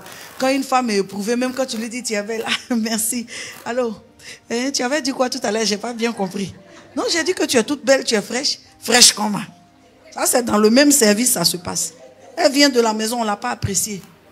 Tu sens bon, c'est quoi tu mets? Je sens bon comment? Tu veux dire quoi par là? Vous savez, l'oreille qui est là, c'est dangereux. L'oreille a un effet directement sur le cerveau. Parler qu'on parle, on ne paye pas. C'est menaçant parfois. Donc prenez le soin de vous valoriser. Prenez le soin, n'est-ce pas? Quand vous sentez que votre conjoint est un peu affligé, montez au créneau. Qu'est-ce qu'il y a? Et puis réparer les situations. Ça ne sert à rien. C'est votre homme, c'est votre femme. Allez loin. Amen. Gloire à Jésus. Alors, je veux poser une question à notre coach d'un internaute. En tant qu'épouse, qu'est-ce qu'il faut faire quand l'époux décide de divorcer parce qu'il n'y a plus d'amour selon lui? Très bien, là nous sommes en train d'aller vers les solutions. Vous savez, l'amour s'exprime. L'amour se montre et se démontre. Quand quelqu'un dit il n'y a plus d'amour, de façon générale, lui ne ressent plus rien. Il n'a pas dit vous. C'est lui qui ne ressent plus rien. Il dit il n'y a plus d'amour. Ça veut dire je ne sens plus, n'est-ce pas, le battement que j'avais pour toi. Je ne t'aime plus. Je ne retrouve plus en moi. Mais ça, c'est l'accumulation de plusieurs blessures et frustrations qui amènent quelqu'un à dire il n'y a plus d'amour. Sinon, l'amour ne va pas comme ça. De façon générale, on est porté à quoi? C'est une thèse que je développe. J'aime bien aller jusqu'au bout de mes enseignements avant de commencer à en parler, mais je veux ouvrir une brèche. Personnellement, je crois que l'amour ne meurt pas. Je crois que l'amour ne meurt pas. N'est-ce pas? Il s'amenuise, mais il ne meurt pas. Parce que la même personne qui dit qu'elle n'est pas aimée ou qu'elle n'aime plus, si vous changez vos dispositions avec l'aide de Dieu, cette personne et vous, ça peut reprendre. Comment des gens se sont laissés et puis se sont repris? Tout simplement parce que l'amour n'était pas fini. Ça a baissé, mais ce n'est pas fini. À quel moment on croit que l'amour est fini? On croit que l'amour est fini quand quelqu'un a été capable de nous faire ressentir et vivre ce que notre conjoint aurait dû nous faire ressentir et vivre. Quand on s'est habitué à l'amour venant d'une autre personne, on se dit, il n'y a plus rien de similaire. Alors que les personnes qu'on rencontre après, ce sont des personnes qui profitent d'une situation. Elles vous rencontrent dans un état de faiblesse. De façon générale, la sensibilité fait que vous parlez, je ne suis pas heureux, j'ai beaucoup eu de coups, cette femme-là ne sait pas me prendre, cette femme ne sait pas, et regarde ce que tu me fais, ces attentions-là, on ne m'a jamais fait ça, on ne m'a jamais pris comme ça, elle me rudoie, donc la personne est en train d'enregistrer au fur et à mesure, n'est-ce pas, les codes pour vous prendre. C'est quelqu'un même qui se livre, hein. Voilà, il dit, Et regarde, comme si, comme ça, elle se refuse à moi, comme si, bon, on a une sexualité fade, elle a des vieux dessous, elle a, voilà. Donc, l'autre est en train d'entendre. Et l'autre se prépare pour vous reconquérir. Vous reconquérir, vient effacer les traces. Parce que la mission devient de faire dans votre vie ce qui vous manque. Et dès lors que quelqu'un, n'est-ce pas, se sent comblé par quelqu'un d'autre qui lui fait vivre ce que son conjoint aurait dû lui faire vivre, implicitement naît dans son esprit, mais je fais quoi avec elle? Dis non, elle va changer du nom. C'est pas la peine. C'est pas la peine. Ce qu'on me fait là, je me sens respecté, je me sens aimé, on n'a qu'à rester comme ça. C'est pourquoi il ne faut pas pousser le bouchon loin. Souvent, on a l'impression, les hommes, les femmes, c'est de part et d'autre, on a l'impression que c'est un acquis, on a l'impression que, bon, ben, il n'y a pas possibilité d'aller, de se séparer et autres. Elle va aller où? L'église, elle est responsable, le pasteur nous connaît. Mais il y a un niveau de saturation là, ça ne regarde plus ça, hein. Ses parents, son papa n'est pas favorable au divorce, dans sa famille on ne divorce pas. Il y a un niveau où quelqu'un est prêt à aller en va-t-en-guerre. On fait pas, c'est moi qui souffre, vous ne savez pas ce que je vis. On ne va pas se parler qu'à un moment, vous allez vous rappeler que je suis votre soeur ou bien votre fille, vous allez venir. Et puis il y a des choses, il y a des gens qui disent non, si vous n'acceptez pas, je vais partir quelque part, vous n'allez plus me voir. Alors maintenant les tantes qui sont âgées là, laissez-la. Laissez-la.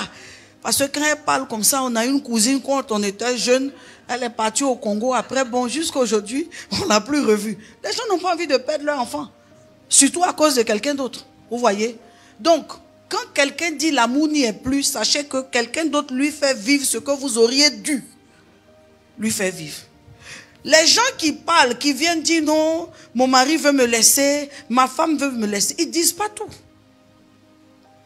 Souvent, eux-mêmes ont créé un contexte de malaise qui a atteint un niveau où quelqu'un admet que quelqu'un d'autre peut me rendre heureux.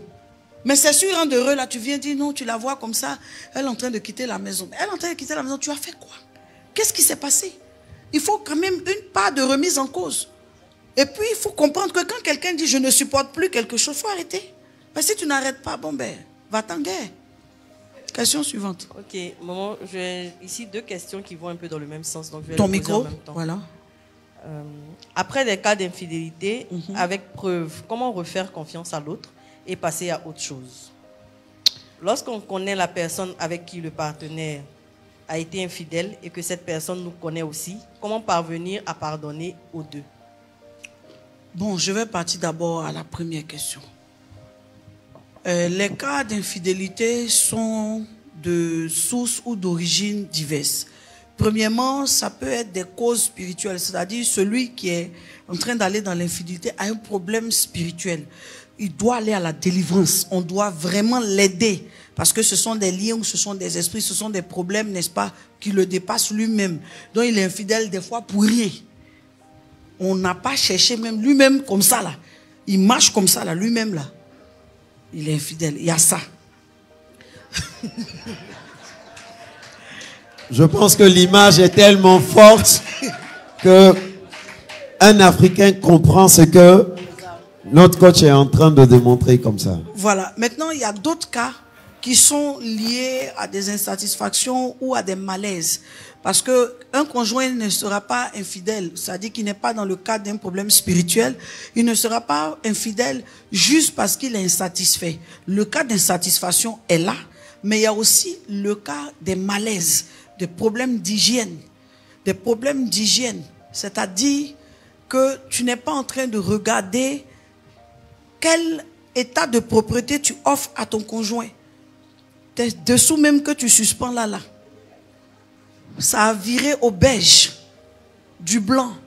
Le noir a un fond gris. Les dessous sont vieillissants.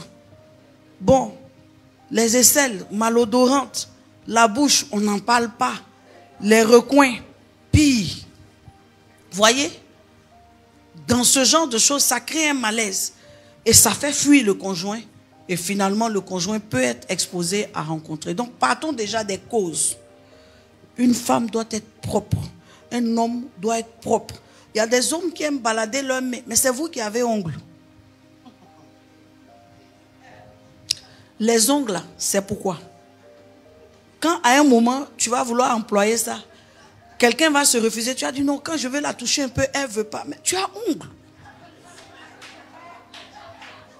Donc, il faut comprendre ça. Les ongles, c'est pourquoi. N'est-ce pas? Et il y a des hommes qui ont des problèmes avec se brosser. Tout comme des femmes. Ils ont des problèmes d'haleine. Bon, vous voulez embrasser. C'est vous qui avez des problèmes d'haleine. Tu travailles, tu as les moyens. C'est toi qui vas acheter les Colgate 600, les Signal 800. Et je m'excuse, ce sont de très beaux dentifrices. Mais je veux dire, il y a des histoires sérieuses. Quand tu regardes dessus, on met 24 heures haleine fraîche. Va acheter ça. Ça coûte 3800. Quand tu fais, il faut savoir que la cavité, là, la bouche, là, elle ne sert pas qu'à parler. Elle dégage des odeurs. En bas des lèvres, ça là, en bas, tout ça c'est la salive. Les langues et tout ça, il y a des dépôts. Donc, quand on est en train de se brosser, on ne se brosse pas que pour nous, que pour ne pas avoir des caries. On se brosse aussi pour entretenir la vie sexuelle du couple. Quand ça.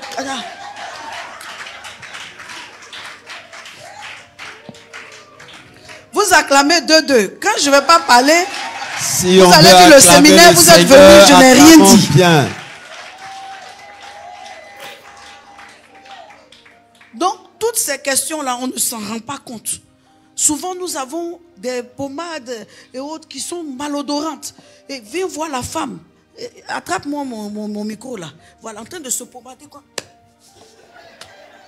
Tu te frappes, c'est-à-dire, bon, à la fin de tout ce que tu es en train de faire pour avoir un beau teint, tu ne sens pas bon. Il y a toujours un fond d'odeur un peu, ça prend la chambre, les draps deviennent marrons, tes dessous, ça devient marron. Pourquoi? À cause des hydroquinones et tout ça. Tu es dedans, ton mari même n'est pas à l'aise. Regarde tes doigts. Il y a clair, il y a noir. Il y a clair, il y a noir. Et tout ça. Tu veux qu'on sorte avec toi, mais tu as toujours les mains comme Kokobé. Parce que tu ne peux pas faire sortir tes mains comme ça. Tu peux pas mais vous n'acclamez pas le Seigneur. Tu ne peux pas mettre tes mains comme ça. Parce que si tu mets comme ça, tous les Kokobés, et ton mari est mal à l'aise de ça. Donc, il attend que ton produit la prenne bien. En attendant, ça n'a pas encore pris bien. Ça n'a pas bien pris et il ne sort pas aussi avec toi. Pourquoi? Parce que tu vois? Donc, toutes ces questions-là poussent à l'infidélité. Ne pas savoir parler à un homme. Parler avec agressivité, avec violence. Donc, quand on en est arrivé à ce stade où le conjoint, maintenant, est sorti, il faut avoir un minimum de remise en question. Regarde, la dimension du pardon, là. La dimension du pardon, là. Je pense, et ça n'engage que moi, elle est d'abord pour le mariage. Il ne faut pas te braquer si tu veux sauver ton mariage. Il ne faut pas avoir honte. Ça là, de mettre à terre. Même si tu dois passer toute la nuit à parler, il ronfle. C'est pas grave, son subconscient entend. Ce qui s'est passé, il faut le laisser. Ce qui s'est passé, moi-même je sais, j'ai abusé. Où irais-je loin de toi? Que ferais-je sans toi?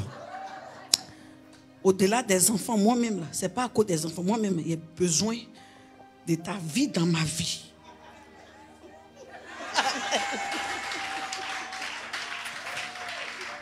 Ta présence dans ma vie me rassure.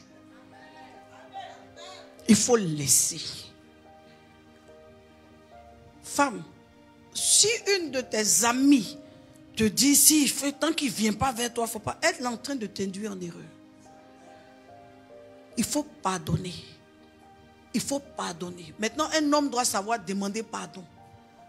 Si tu as fait des choses qu'on t'a attrapé, il y a le pardon qui est ta repentance vis-à-vis de Dieu. Je dois sentir que d'abord, tu as mal d'avoir offensé la parole de Dieu. Ensuite, je dois sentir que tu as mal de m'avoir offensé par les paroles. Il ne faut pas te fatiguer. Quelqu'un dit comment la confiance peut revenir. Ça prend son temps. Mais si vous vous aimez, ça revient. Vous comprenez?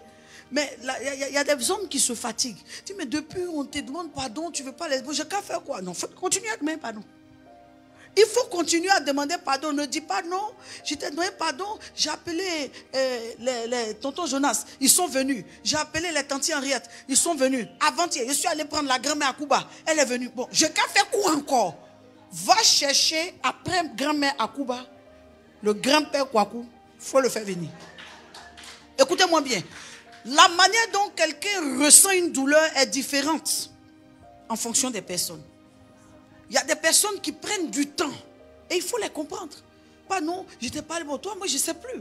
On t'a parlé, je t'ai fait comprendre. Ce que tu m'as fait comprendre là, ce n'est pas encore compris. Donc tu dois trouver les mots. Sachez que quand vous avez fait une erreur, c'est à vous de payer le prix de la réparation. Tu as venu, on te boude un peu, mais tu fais, il faut accepter. C'est vrai, c'est dur. Réparer l'hôtel de la confiance, ce n'est pas facile. Mais celui qui a fait l'erreur doit payer le prix de ça. Il doit payer le prix de ça. Regarde le psalmiste, quand tu lis les psaumes là, tu vois comment David, il demande pardon. Il demande à Dieu, ne m'abandonne pas, que serai-je? Pourquoi? Parce qu'il sait qu'il a besoin de Dieu. Donc quand tu as besoin d'un homme, lui demander pardon, tu as besoin de ta femme, tu dois être insistant. Là où elle dit comment réparer la confiance va venir.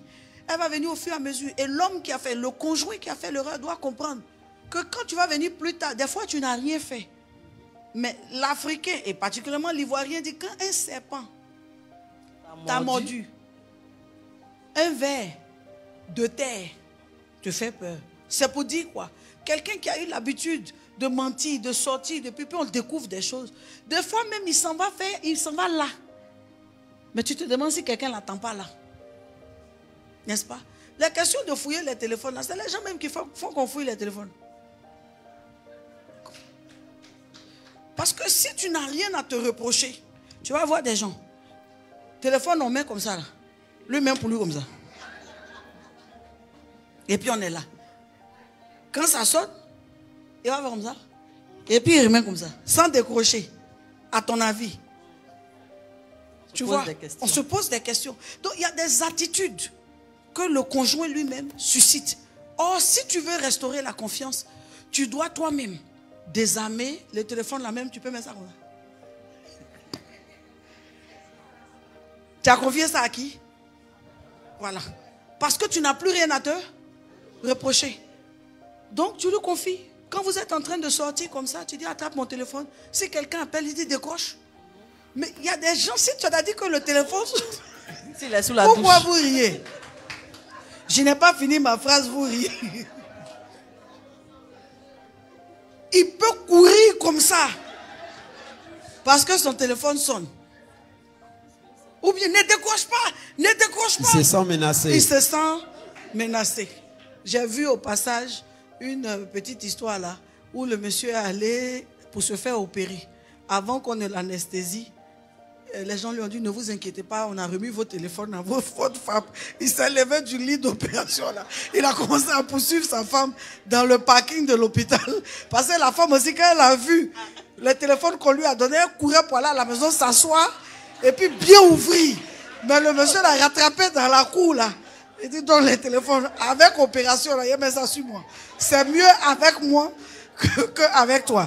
Tous ces actes là, on peut éclater de rire, ça fait rire. Occasion de louper ses péchés. Voilà. Tous ces actes montrent clairement que, n'est-ce pas, il y a un problème de confiance. Maintenant, pour l'autre qui a parlé de conjoints qu'on connaît, de personnes qu'on connaît, de personnes, vous savez, les réparations de crise sont propres à chaque contexte. C'est propre à chaque contexte. Vous connaissez la personne, mais vous voulez quoi? Vous voulez sauver votre mariage ou bien vous voulez rester sur des questions de personnes? Les gens se font tout. Quoi qu'on ne se souhaite pas, que tout nous arrive. Mais il y a des gens qui cherchent leur soeur. Il y a des gens qui cherchent la soeur de leur femme. Il y a des gens qui cherchent l'ami de leur femme. Il y a des gens qui cherchent la nièce de leur femme. Il y a des gens qui vont jusqu'à faire un enfant dans la famille de leur femme. À la fin de la journée, pour la femme qui est mariée, elle veut quoi? Si elle se sent suffisamment assise dans son mariage avec son mari, ils prennent la décision de se sauver. Elle sort son mari de ça. L'erreur est peut-être arrivée. Peut-être qu'elle-même a été une source par laquelle l'erreur est arrivée. Il règle le problème. Elle sauve son mariage. Maintenant, la cousine ou la personne qu'on connaît. Mais je ne suis pas mariée à toi. Je te connais seulement. Est-ce que je suis obligé de continuer à marcher avec toi? Je suis une personne que je connais. Si je t'ai trouvé dans ça, j'enlève mon pain dans ta main. Et puis toi, je n'ai plus affaire à toi. Le jour où on se voit, si je veux te saluer, je te salue. Si tu me salues, il y a envie de répondre, il ne répond pas. Si il ne répond pas, peut-être je suis de mauvaise humeur.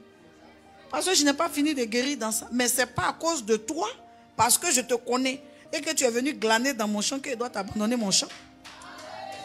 Amen. Toi, tu es qui? Un mariage que j'ai bâti. On a souffert, on est arrivé. Tu ne connais même pas ce par quoi on est passé. Il y a un glissement. À cause de ça, moi, je n'ai laissé mon mari pour te donner. La broche, ta broche. Amen. C'est avec toi que je peux voir comment on va reconfigurer notre relation. Mais si je tiens à mon mariage, je vous ai dit au départ, le mariage est une question de volonté. Le divorce est une question de volonté. Qui se souvient que j'ai dit ça? Oui. Donc c'est non, si au moins je ne la connaissais pas, mais comme je la connais, moi je ne peux plus supporter. C'est pas que tu ne veux plus. Sinon, ce sur quoi les gens ferment les yeux ici, là, quand quelqu'un tient, ce sur quoi les gens ferment les yeux, on ne compte pas. Donc je veux dire à celle-là, si elle tient à son mariage, prends ton mari, arrangez devant là-bas. L'autre que tu connais là, il faut voir si tu peux ne plus la connaître, si tu veux la connaître, ou qu'est-ce que tu veux faire. Amen. Amen. Gloire à Dieu, on peut bénir Dieu par des acclamations pour la vie de notre coach. Gloire à Jésus. Alors coach, quelle est l'attitude à tenir quand malgré la patience et la prière, le conjoint ne change pas d'attitude? Oui, ça revient à la même question. Si quelqu'un ne veut pas changer, les conseils, le coaching, même quand on va lui dire, par exemple, le pasteur veut vous rencontrer, veut parler, regarde dans quel état il vient chez le pasteur. Regarde la suffisance. Ça dit qu'il vient pour ne pas qu'on dise qu'il n'est pas venu. Mais le voici, comme ça. Le pasteur est même en train de réfléchir à ce qu'il doit dire et à ce qu'il ne doit pas dire. Parce qu'il a une manière. Bon, ben, c'est bon. Celui-là. Bon, voilà. Donc, si quelqu'un ne veut pas changer, je pense, vous faites jusqu'à si vous voyez que où vous êtes arrivé là, ça ne va pas. Vous prenez votre décision. Parce qu'il y a des décisions que nous autres, on ne peut pas prendre à votre place. On ne vit pas votre vie. On ne vit pas votre vie. Mais quand tu vois, tu as fait prière, ça ne va pas. Tu as mis jeûne, ça ne va pas. Il y a eu les temps d'offrande, tu as fait, ça ne va pas. Les années sont passées, ça ne va pas. L'élément reste de la même manière. Bon, c'est à toi de décider. Qu'est-ce que moi, Jeanne Monnet, doit dire? Si elle dit je m'en vais, on va me lapider. Oui, elle a dit il faut partir. Elle c'est le pasteur. Je n'ai rien à dire. Si c'est arrivé où tu ne supportes pas, ce que tu penses que tu peux faire, tu fais. C'est ça que tu fais. Parce que ce que j'allais te suggérer de faire, c'est la prière. L'autre chose que j'allais te suggérer de faire, ça est dans mes notes ici, c'est le conseil matrimonial. Allez chercher des gens pour vous conseiller. Mais il y a des personnes, on conseille lui-même là. Pendant qu'on est en train de lui donner les conseils, la mine qu'il affiche montre qu'il n'en a rien à cirer. Il sort, la scission va demeurer. Il sort là, il ne va rien faire toujours avec la femme. Et vous voyez, ce genre de personnes sont méchantes. C'est des gens qui n'ont pas le courage d'aller au divorce, mais qui ont comportement de divorce. Il ne va pas dire non, écoute, je ne veux plus que ça continue. Il va rester avec toi dans la même maison. S'il veut manger, il mange. S'il ne veut pas manger, il mange. S'il veut sortir, il sort, il ne te dit pas. S'il veut voyager, c'est quand il est parti, tu te rends compte. Il va rester à vivre avec toi une vie obscure. Mais il ne divorce pas. Mais en même temps, on vous conseille, il ne change pas. Toi, tu veux que ça change. Et ça fait plus mal quand toi, tu veux que ça change. Et tu cherches les solutions et tu es en face de quelqu'un qui est mûr. Il est résolu. Bon, il est réfractaire. Donc, ma soeur là, toi-même, il faut voir. Toi-même, il faut voir. Vers là, le conseil est un piège. Toi-même, il faut voir. Sinon, ce que moi, j'allais te dire, il faut prier. Et puis, il faut aller prendre le conseil matrimonial. Et puis, il faut jeûner. Ça ne va pas, tu peux faire détruire l'hôtel. Tu envoies les offrandes. Tu peux faire tout ça. C'est moi mon conseil que j'allais te donner. Mais toi, seul, tu sais dans quoi tu es. Parce qu'il y a des hommes ou bien des femmes qui savent mépriser. C'est-à-dire, ils ne quittent pas ta maison. Elle ne quitte pas ta maison, ils ne te quittent pas. Mais c'est-à-dire, ils vivent comme si tu n'existes pas. Et ça, c'est méchant. C'est méchant. Être dans la vie de quelqu'un, l'ignorer à un plus haut niveau. Non, ça, il faut être l'homme animal pour faire ça. Amen, maman. On a une question d'un internaute. Volume. On a un internaute qui a posé une question. Il demande, quand un conjoint demande pardon et fait toujours les mêmes erreurs, qu'est-ce qu'on fait? Il faut l'emmener à la délivrance. Un lien. Quand quelqu'un, n'est-ce pas, est tenu par un lien spirituel, il ne dépend pas de lui. Il ne dépend pas, ça ne dépend pas de lui. C'est plus fort que lui. Quand quelqu'un est tenu par un lien spirituel, il est sous l'effet d'une domination, donc c'est un esprit qui le contrôle. J'en ai parlé, j'ai parlé des circonstances de menaces qui sont liées, n'est-ce pas, à l'aspect spirituel. Il ne faut pas avoir honte d'aller à la délivrance. Il ne faut pas avoir honte. Peut-être avant d'arriver à ce stade dans ta vie chrétienne, on a chassé certains esprits, mais il y a d'autres qui n'étaient pas programmés pour agir au début là. Ils ne se sont pas manifestés parce que ce n'était pas leur temps de manifestation. Mais maintenant que tu es arrivé à un stade de ta vie où ces liens-là ont sévi dans la famille et sont maintenant en vigueur pour se manifester, ces esprits commencent à se manifester. Maintenant, quand ils commencent à se manifester, d'aller voir le pasteur honnêtement. Pasteur, j'ai besoin d'une aide. Ce n'est pas toi qui demandes qu'on fasse la délivrance parce que toi-même, tu n'es souvent même pas au courant de ce qui t'arrive. Mais tu as le courage de dire, pasteur, je fais ce que je n'ai pas envie de faire. C'est-à-dire, je suis arrivé à un stade où je prends des résolutions, je prie. Moi-même, je me dis que cette chose, je dois arrêter. Mais à l'heure de faire, je ne me contrôle pas, je fais. Ça veut dire qu'il y a une force qui est plus forte que toi. Donc, il faut aller à la délivrance. Et il faut penser à l'avenir. Il ne faut pas croire que non, le pasteur va me regarder pour me dire que est-ce que moi, je vais à la délivrance, je suis engagé dans l'église comme ça. Non, mais tu te fais du mal à cacher ça. Il y en a qui sont obligés d'aller dans des camps. Au fond là-bas, les camps là, il y a les fous, il y a les malades. La nuit on dit sors, sors. Ça dit, toi tu vas dans un camp comme ça où les démons là circulent. De la nuit jusqu'au matin en train de chasser des démons. C'est là-bas toi tu vas. Alors que tu peux parler ici, dans ta communauté, le pasteur peut programmer une délivrance pour toi. Mais tu veux tellement te cacher. La nuit tu t'en vas dans un camp. Tu entends un homme.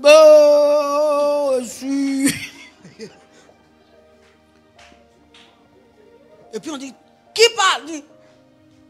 Esprit de la grand-mère. Mamiayo, mio, mamiayo, mio, mamiayo, mio. Tu préfères aller t'exposer dans un environnement malsain. Mais pourquoi aller là-bas? C'est comme quelqu'un qui tousse. Dès le départ, va à l'hôpital, on va te soigner. Tu préfères avaler la toux là. Maintenant, on t'envoie aux infectieuses. Quand tu vois la chose, c'est un même genre. Ne va pas au milieu des choses, les camps de prière, les choses là. Il y a des versions. Il y a des versions. Feu, non, feu, non, feu, non, feu, non, feu, non, feu. Pa! Pa! Tu as dit que toi-même, tu es venu pour ta délivrance là. Tu as peur. Tu es assis là, puis tu dis, ouais, il y a des mots, et puis il y a des mots. On n'a pas encore chassé pour moi, mais pour les gens, on est en train de chasser là. Moi-même, je suis en train de voir, n'est-ce pas, comment ça se passe. Juste une petite anecdote. Là, mon premier accouchement, quand j'ai accouché de mon fils aîné, j'ai accouché au CHU de Trècheville. Mais ma maman m'avait tellement conditionné. On ne pleure pas. Comme ça, si tu pleures, ça va rester sur toi. Donc, je suis là. J'ai mal. Maintenant, au CHU, là, c'est une salle comme ça. Tout ça, c'est les lits. Et puis, il y a les femmes là. Il y a une femme du là qui était là.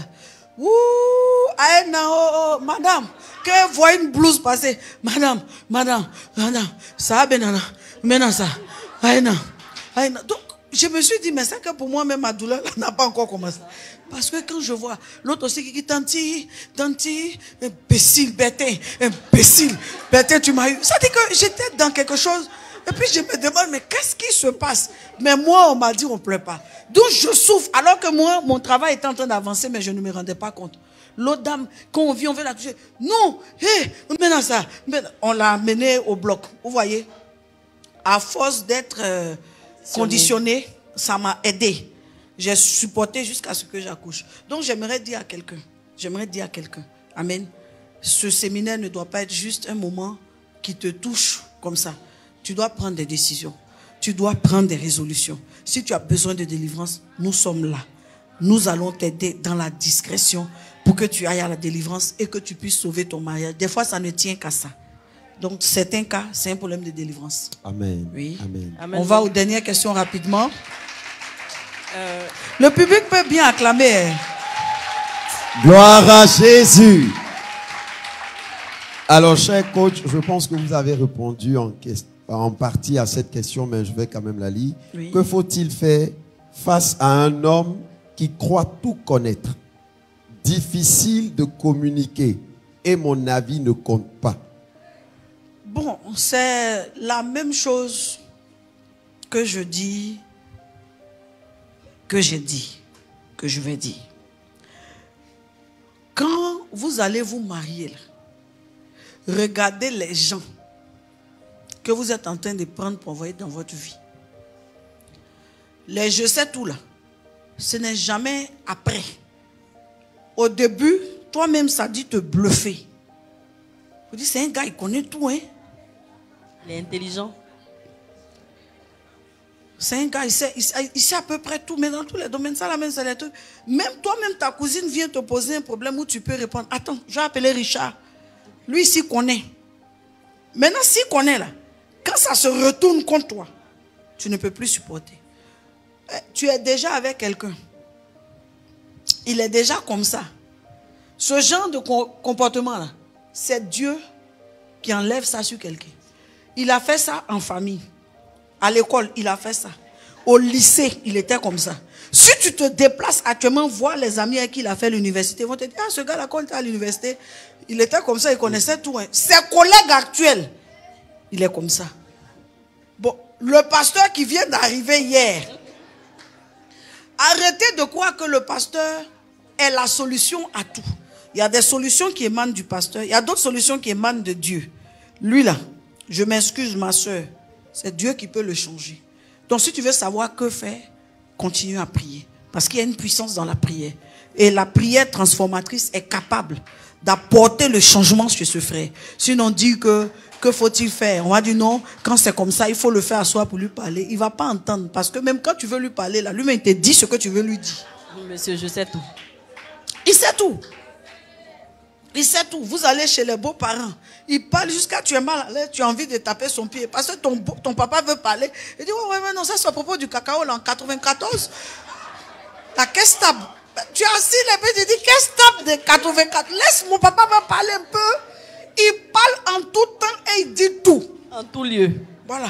Donc il est déjà comme ça, ma soeur. La communication n'est pas facile, mais c'est ton choix. Ma soeur, c'est ton choix. C'est pas vers là. C'est pas vers là. Soit tu fais avec, que le Seigneur te fortifie, parce que ça, c'est pas facile. Là où la communication est unilatérale, c'est jamais facile. Soit, en tout cas, tu te donnes un ministère d'intercession, tu pries pour lui, et puis, bon, Dieu fera grâce. Sinon, on dit que, moi, mon peut l'appeler, ou bien quoi. Moi-même, quand je vais l'appeler, oui, pasteur, par rapport au ministère des femmes, il va venir m'enseigner, pardon.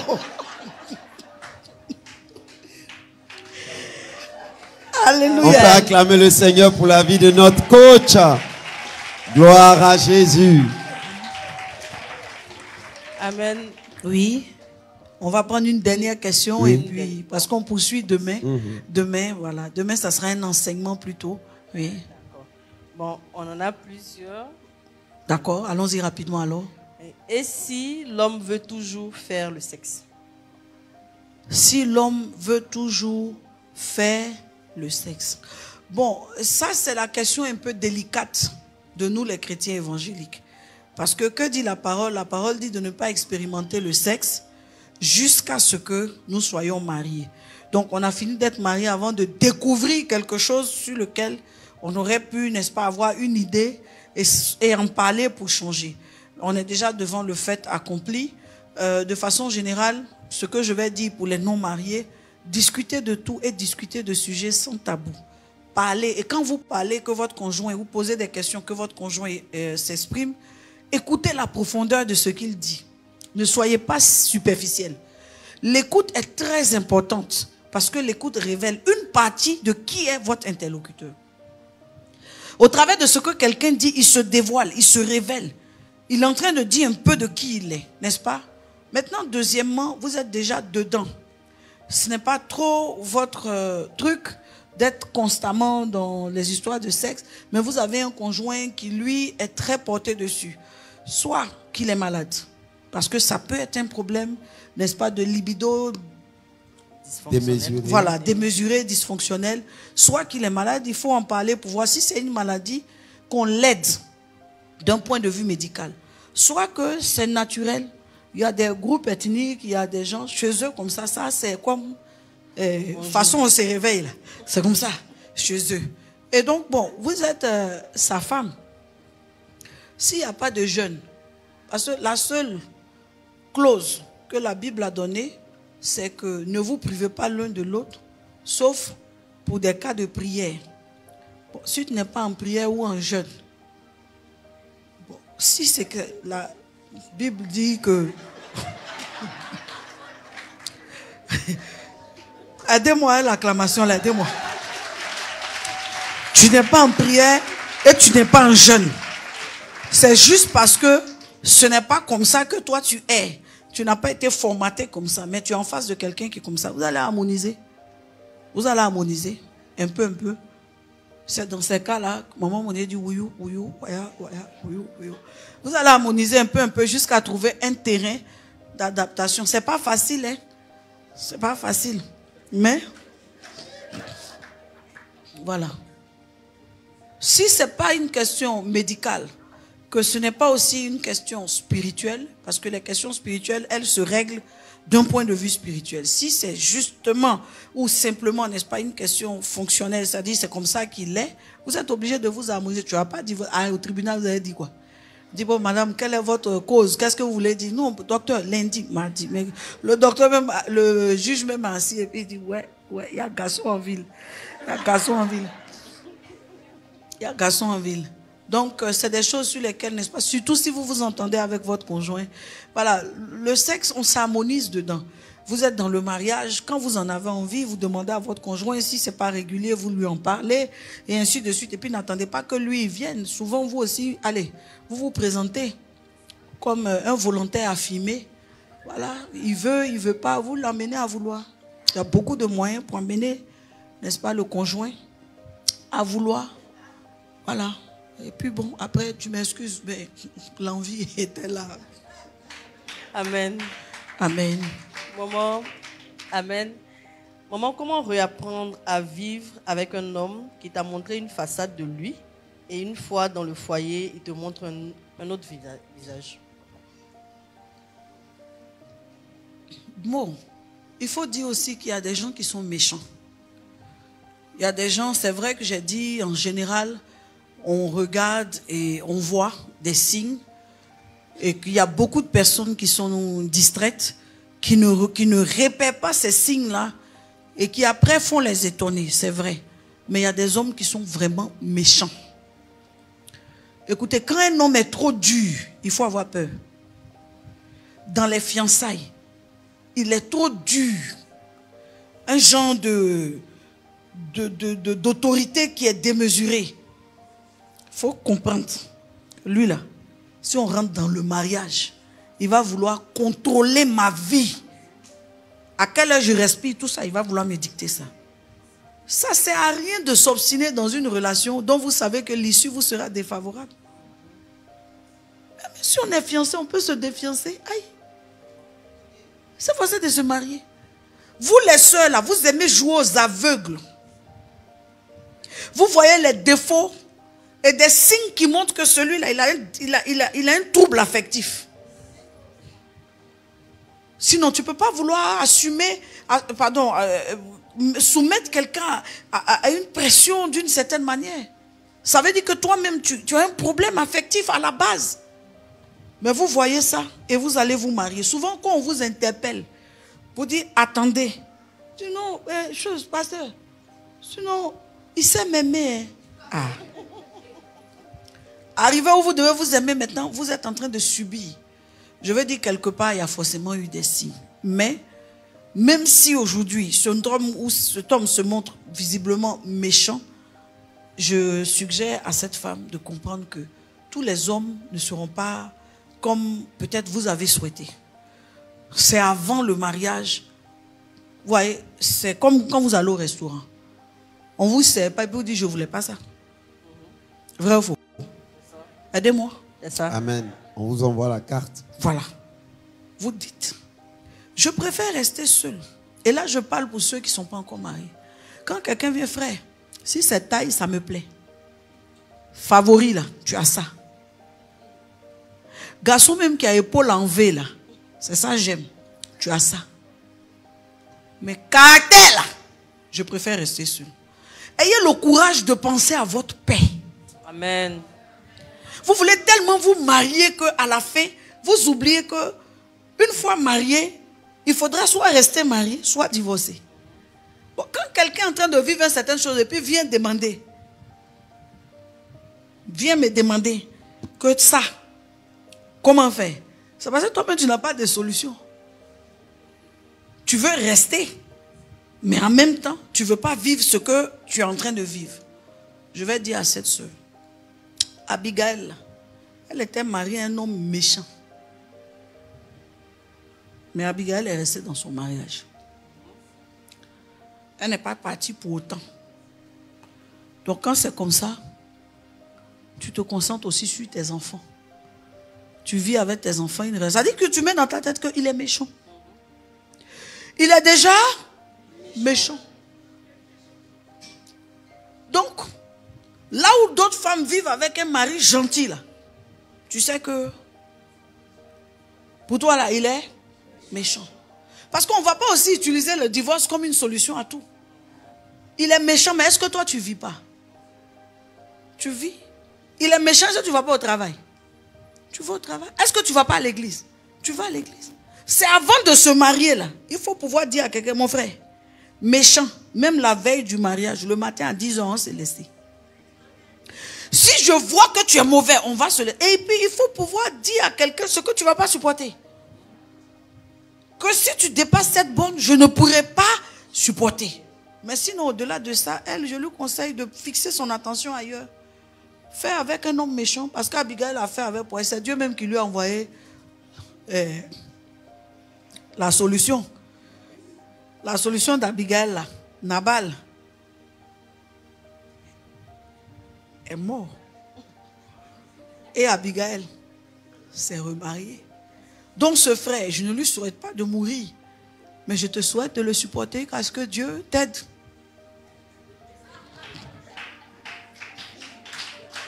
Parce que, écoutez-moi bien, il y a des questions auxquelles nous, pasteurs, on ne sait pas quoi vous répondre. Parce qu'au-delà de tout, nous sommes humains. C'est vrai, il y a les Écritures. Il y a ce que les Écritures disent. Mais ce qu'Abigail vivait, c'était difficile. Abigail, je ne sais pas si elle a eu des enfants à Nabal. Mais je sais que ce sont les serviteurs de son mari là, qui étaient ses amis. Parce que c'est eux qui venaient lui dire, regarde ce que le patron a fait. Elle aussi, elle disait, non, ne lui dis pas que je vais aller voir David, mais je vais aller donner la nourriture, on va régler le problème. Sa complicité, elle la vivait avec les serviteurs de son mari. Donc, si tu as une Abigail, cherche, si ce n'est pas les enfants, tu as une cousine, quelqu'un qui est bien et qui tu t'entends, vous le critiquez bien, quand tu viens de le critiquer, tu viens t'asseoir. Tu cherches quelqu'un qui ne va pas t'encourager à le quitter. Mais ça dit que quand vous dépaissez ça, il est méchant, il est méchant. Et puis ta cousine te dit, il faut aller t'asseoir, lui, s'il est méchant, tu ne t'occupes pas de lui. Et puis tu te retournes pour aller t'asseoir. Parce que tu vas aller où? Toi-même méchant, tu n'as pas pu reconnaître.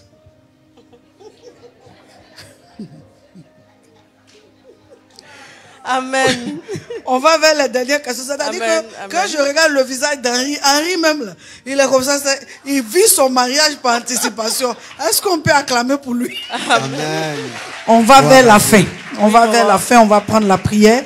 Mais s'il y a une dernière question, voilà, toute dernière. Une dernière. Comment continuer à vivre avec un homme qui t'a tellement déçu que tu ressens pour lui de la colère et du dégoût au lieu de l'amour? Oui, mais là, c'est toi-même qui as besoin d'aide. Parce que ces sentiments ne sont pas des sentiments d'enfant de Dieu. La colère t'a banni. Tu ne peux pas avoir du dégoût pour un homme avec lequel tu vis. Le pardon est un élément purificateur. Pardonne-nous nos offenses, nous pardonnons à ceux qui nous ont offensés. Ne nous soumets pas à la tentation. Ça dit que plus tu es en train d'être en face... Parce qu'il ne faut pas oublier notre salut. Il ne faut pas oublier que nous-mêmes, nous sommes des enfants de Dieu. Il ne faut pas oublier ça. Quelqu'un va me faire quelque chose, quand il doit avoir la colère. Quand je le vois, j'ai la colère. Mais pendant que je suis en train d'animer la colère dans mon cœur, manifester la colère, je suis en train de me détruire, mais aussi de souiller. Je suis en train de souiller le salut tel qu'il s'est établi en moi. Ma conversion, cet état de paix et de pureté intérieure que j'ai, je ne dois pas souiller ça. Amen. Pourquoi je dois avoir la colère à cause de la vie de quelqu'un? Amen. Je préfère changer cette colère en compassion. Parce que la compassion, moi, va faire que je vais prier pour lui. M'asseoir pour dire, comment quelqu'un de normal peut faire les choses que lui, là, il fait? Lui, là, il doit être possédé. Ça me donne de rentrer dans ma peau d'intercesseuse et de me mettre à prier pour lui. Mais si je suis en train de manifester la colère, ça veut dire que son démon a corrompu. Amen. Ça veut dire que son démon est rentré en moi. Moi, je ne dois pas céder à la colère. Amen. Parce que la colère est la source de beaucoup de maux. La colère même peut entraîner des maladies dans ma vie. La colère peut venir même me détruire. Donc, je ne peux pas céder à ça. Que dit la parole de Dieu? La parole de Dieu ne m'encourage pas à la colère. Si je vois que je ne peux pas supporter, je prends un peu de recul dans la prière. Je prends une retraite. Je dis, Seigneur, ce que cet homme est en train de faire est en train de m'infecter. Ça fait rentrer en moi des sentiments impurs. La colère que je n'avais pas en train de se manifester, ou bien la colère qu'on a chassée. L'esprit est en train de revenir en moi.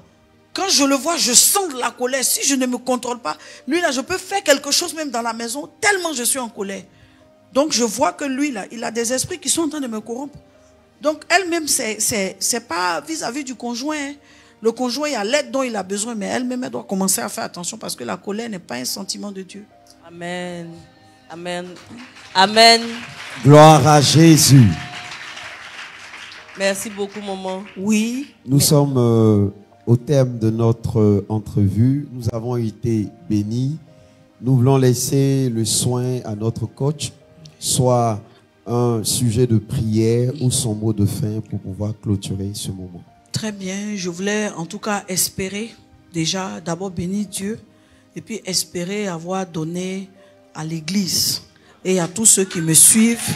Amen. Les conseils. Amen. On peut acclamer Jésus pour cela. Gloire à Dieu. Et l'éclairage qu'il faut. Amen. Amen. Je voudrais bénir Dieu. Amen. Et je voudrais aussi dire qu'il y a un point que je n'ai pas abordé ou que j'ai abordé de manière insidieuse. Ne vous mettez pas avec un inconverti. Ça dit, ça c'est la plus grande menace même dont on n'a pas parlé. Ne vous mettez pas avec un inconverti. Si vous vous mettez avec un inconverti, vous allez vous mettre dans une situation difficile. Et il y a plusieurs versets. Je vais mettre des versets sur le direct parce que en développant, c'est vrai, j'ai touché des contextes bibliques sans particulièrement donner des références, mais je vais mettre les références. Tous mes textes sont appuyés sur références. Je vais mettre des références sur le direct. Vous allez pouvoir prendre ces versets-là pour poursuivre. Et si je dois terminer par quelque chose, c'est la prière. Et dit, mariez-vous avec quelqu'un. Ça dit, vous-même imposez-vous la main. Dites, je vais t'aimer jusqu'à ce que la mort nous sépare. Je vais t'aimer jusqu'à ce que Jésus revienne. Je prie que tu m'aides à t'aimer. Parce que quelqu'un même peut vous pousser à avoir des sentiments hostiles. Imposez-vous la main, priez. N'allez pas au mariage sur des a priori. Dites-vous que la personne avec laquelle je me mets là, je suis préparé à l'aimer. Il y a des choses qui ne valent pas la peine d'aller aux séparations ou d'aller au divorce, n'est-ce pas?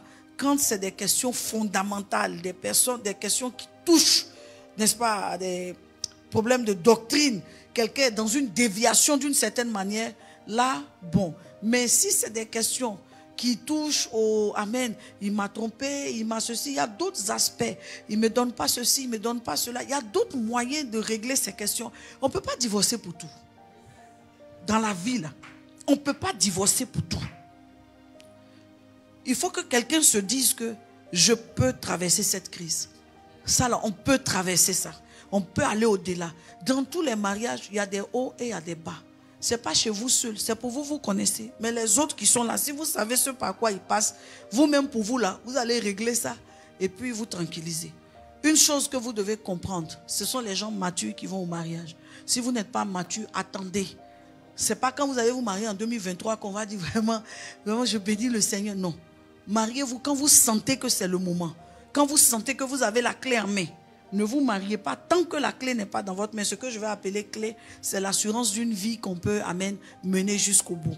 Je promets en tout cas demain, par la grâce de Dieu, d'enseigner encore, d'être debout, de donner ce qu'il y a de meilleur. Aujourd'hui, nous sommes allés en talk show. J'espère en tout cas que nous vous avons donné satisfaction. Mais demain, soyez là, soyez nombreux. Demain, nous allons aller encore, n'est-ce pas, en eau profonde. Maintenant, si vous le souhaitez, donnons place à la prière. Je vous invite à vous asseoir. Je vais déclarer quelques prières. Amen. Et nous allons clôturer. Gloire à Jésus. Amen. Père, c'est au nom de Jésus-Christ de Nazareth que je veux apprécier devant ta face ce moment que nous venons de vivre. Je prie au nom de Jésus, ainsi que ta parole dit dans Psaume 143, verset 8, que le matin, dans tous ces couples que nous apportons devant ta face, que le matin nous annonce un amour sans faille, que le matin nous montre le chemin que nous devons suivre, car c'est en toi que nous confions nos couples et nos mariages au nom de Jésus. Je prie encore, Seigneur Dieu de gloire, selon Romains chapitre 12, versets 9 à 10, que l'amour soit sincère dans nos couples, que nous ayons la sainte haine du mal, que nous nous accrochions à ce qui est bon, bonne façon de parler, bonne façon de respecter, bonne façon de se conduire. Je prie que nous soyons dévoués les uns aux autres dans l'amour, que nous nous honorions mutuellement au-dessus de nous-mêmes. Seigneur, je prie encore ce soir, au nom puissant de Jésus-Christ de Nazareth, que notre statut d'enfant de Dieu ne soit pas banalisé, que nous soyons dans ce mariage-là, chacun avec la compassion et la miséricorde. Quelqu'un dit Amen. Amen. Je prie que l'autel de l'humilité soit établi dans nos cœurs, la douceur et la patience. Je prie que nous soyons rendus capables de nous supporter les uns les autres. Colossiens chapitre 3, versets 12 à 17. Je prie que si quelqu'un se plaint, nous soyons sensibles et que nous prêtions attention. Que nous ne soyons pas, Seigneur, répugnants et méprisants dans le mariage. Je prie que nous aspirions à vivre en harmonie et en harmonie parfaite. Je prie que nous, en tant que femmes, soyons complices, soyons maternels, soyons, n'est-ce pas, des amis, soyons des sœurs, soyons des épouses, soyons de véritables intercesseuses pour nos conjoints et qu'à leur tour, leur rôle de chef soit pleinement assumé au nom de Jésus-Christ de Nazareth. Seigneur, je prie encore qu'il ne vienne pas dans notre esprit la volonté de se quitter, de renoncer au mariage, mais que nous soyons animés du où tu iras, j'irai. Que nous soyons animés de où tu demeureras, je demeurerai. Que nous soyons animés de ta famille sera ma famille. Que nous soyons animés de ton Dieu sera mon Dieu. Que nous soyons animés de la volonté de vieillir ensemble. Seigneur, restaure l'autel de la longévité des mariages. Nous prions que tout ce qui menace les mariages, Seigneur notre Dieu, soit éradiqué au nom de Jésus. Donne-nous la conscience interne, la conscience sur les choses externes et la conscience des choses spirituelles. Ce soir, tu nous as aidés. Ce soir, tu nous as fait vivre des moments heureux. Hier déjà, Seigneur, nous étions avec toi dans la prière. Je prie au nom de Jésus-Christ de Nazareth que, Seigneur, ce que nous avons reçu ce soir rende ministère. Qu'il y ait des témoignages et des témoignages au sujet du mariage. Je prie pour le couple de notre frère Thibaut et de notre sœur Sarah qui fêtent aujourd'hui leur 4e année dans le mariage. Bénis leur mariage, arrose leur mariage, Seigneur, de plus d'amour, de plus de cohésion, de plus d'harmonie, de plus de maturité, de plus amen, repositionnement spirituel au nom puissant de Jésus-Christ de Nazareth. Quelqu'un dit amen fort. Amen. Que le mariage soit honoré de tous. Dis avec moi, que le mariage soit honoré de tous. Que le mariage soit honoré de tous. Et de nous-mêmes en tant que conjoints. Que le lit conjugal soit sans souillure. Afin que nous ne tombions pas en jugement devant l'Éternel. Au nom de Jésus. Amen. Amen. Que Dieu vous bénisse. Amen. Gloire à Dieu. Gloire à Dieu. Bénisse. On peut acclamer le Seigneur. Merci à Dieu pour ce moment exceptionnel, pour cette richesse de conseils, de révélations que nous avons reçues. Merci beaucoup, maman. Que le Seigneur ne cesse de te bénir. Très cher peuple de Dieu, demain, ça sera la suite et la fin de notre séminaire. Merci.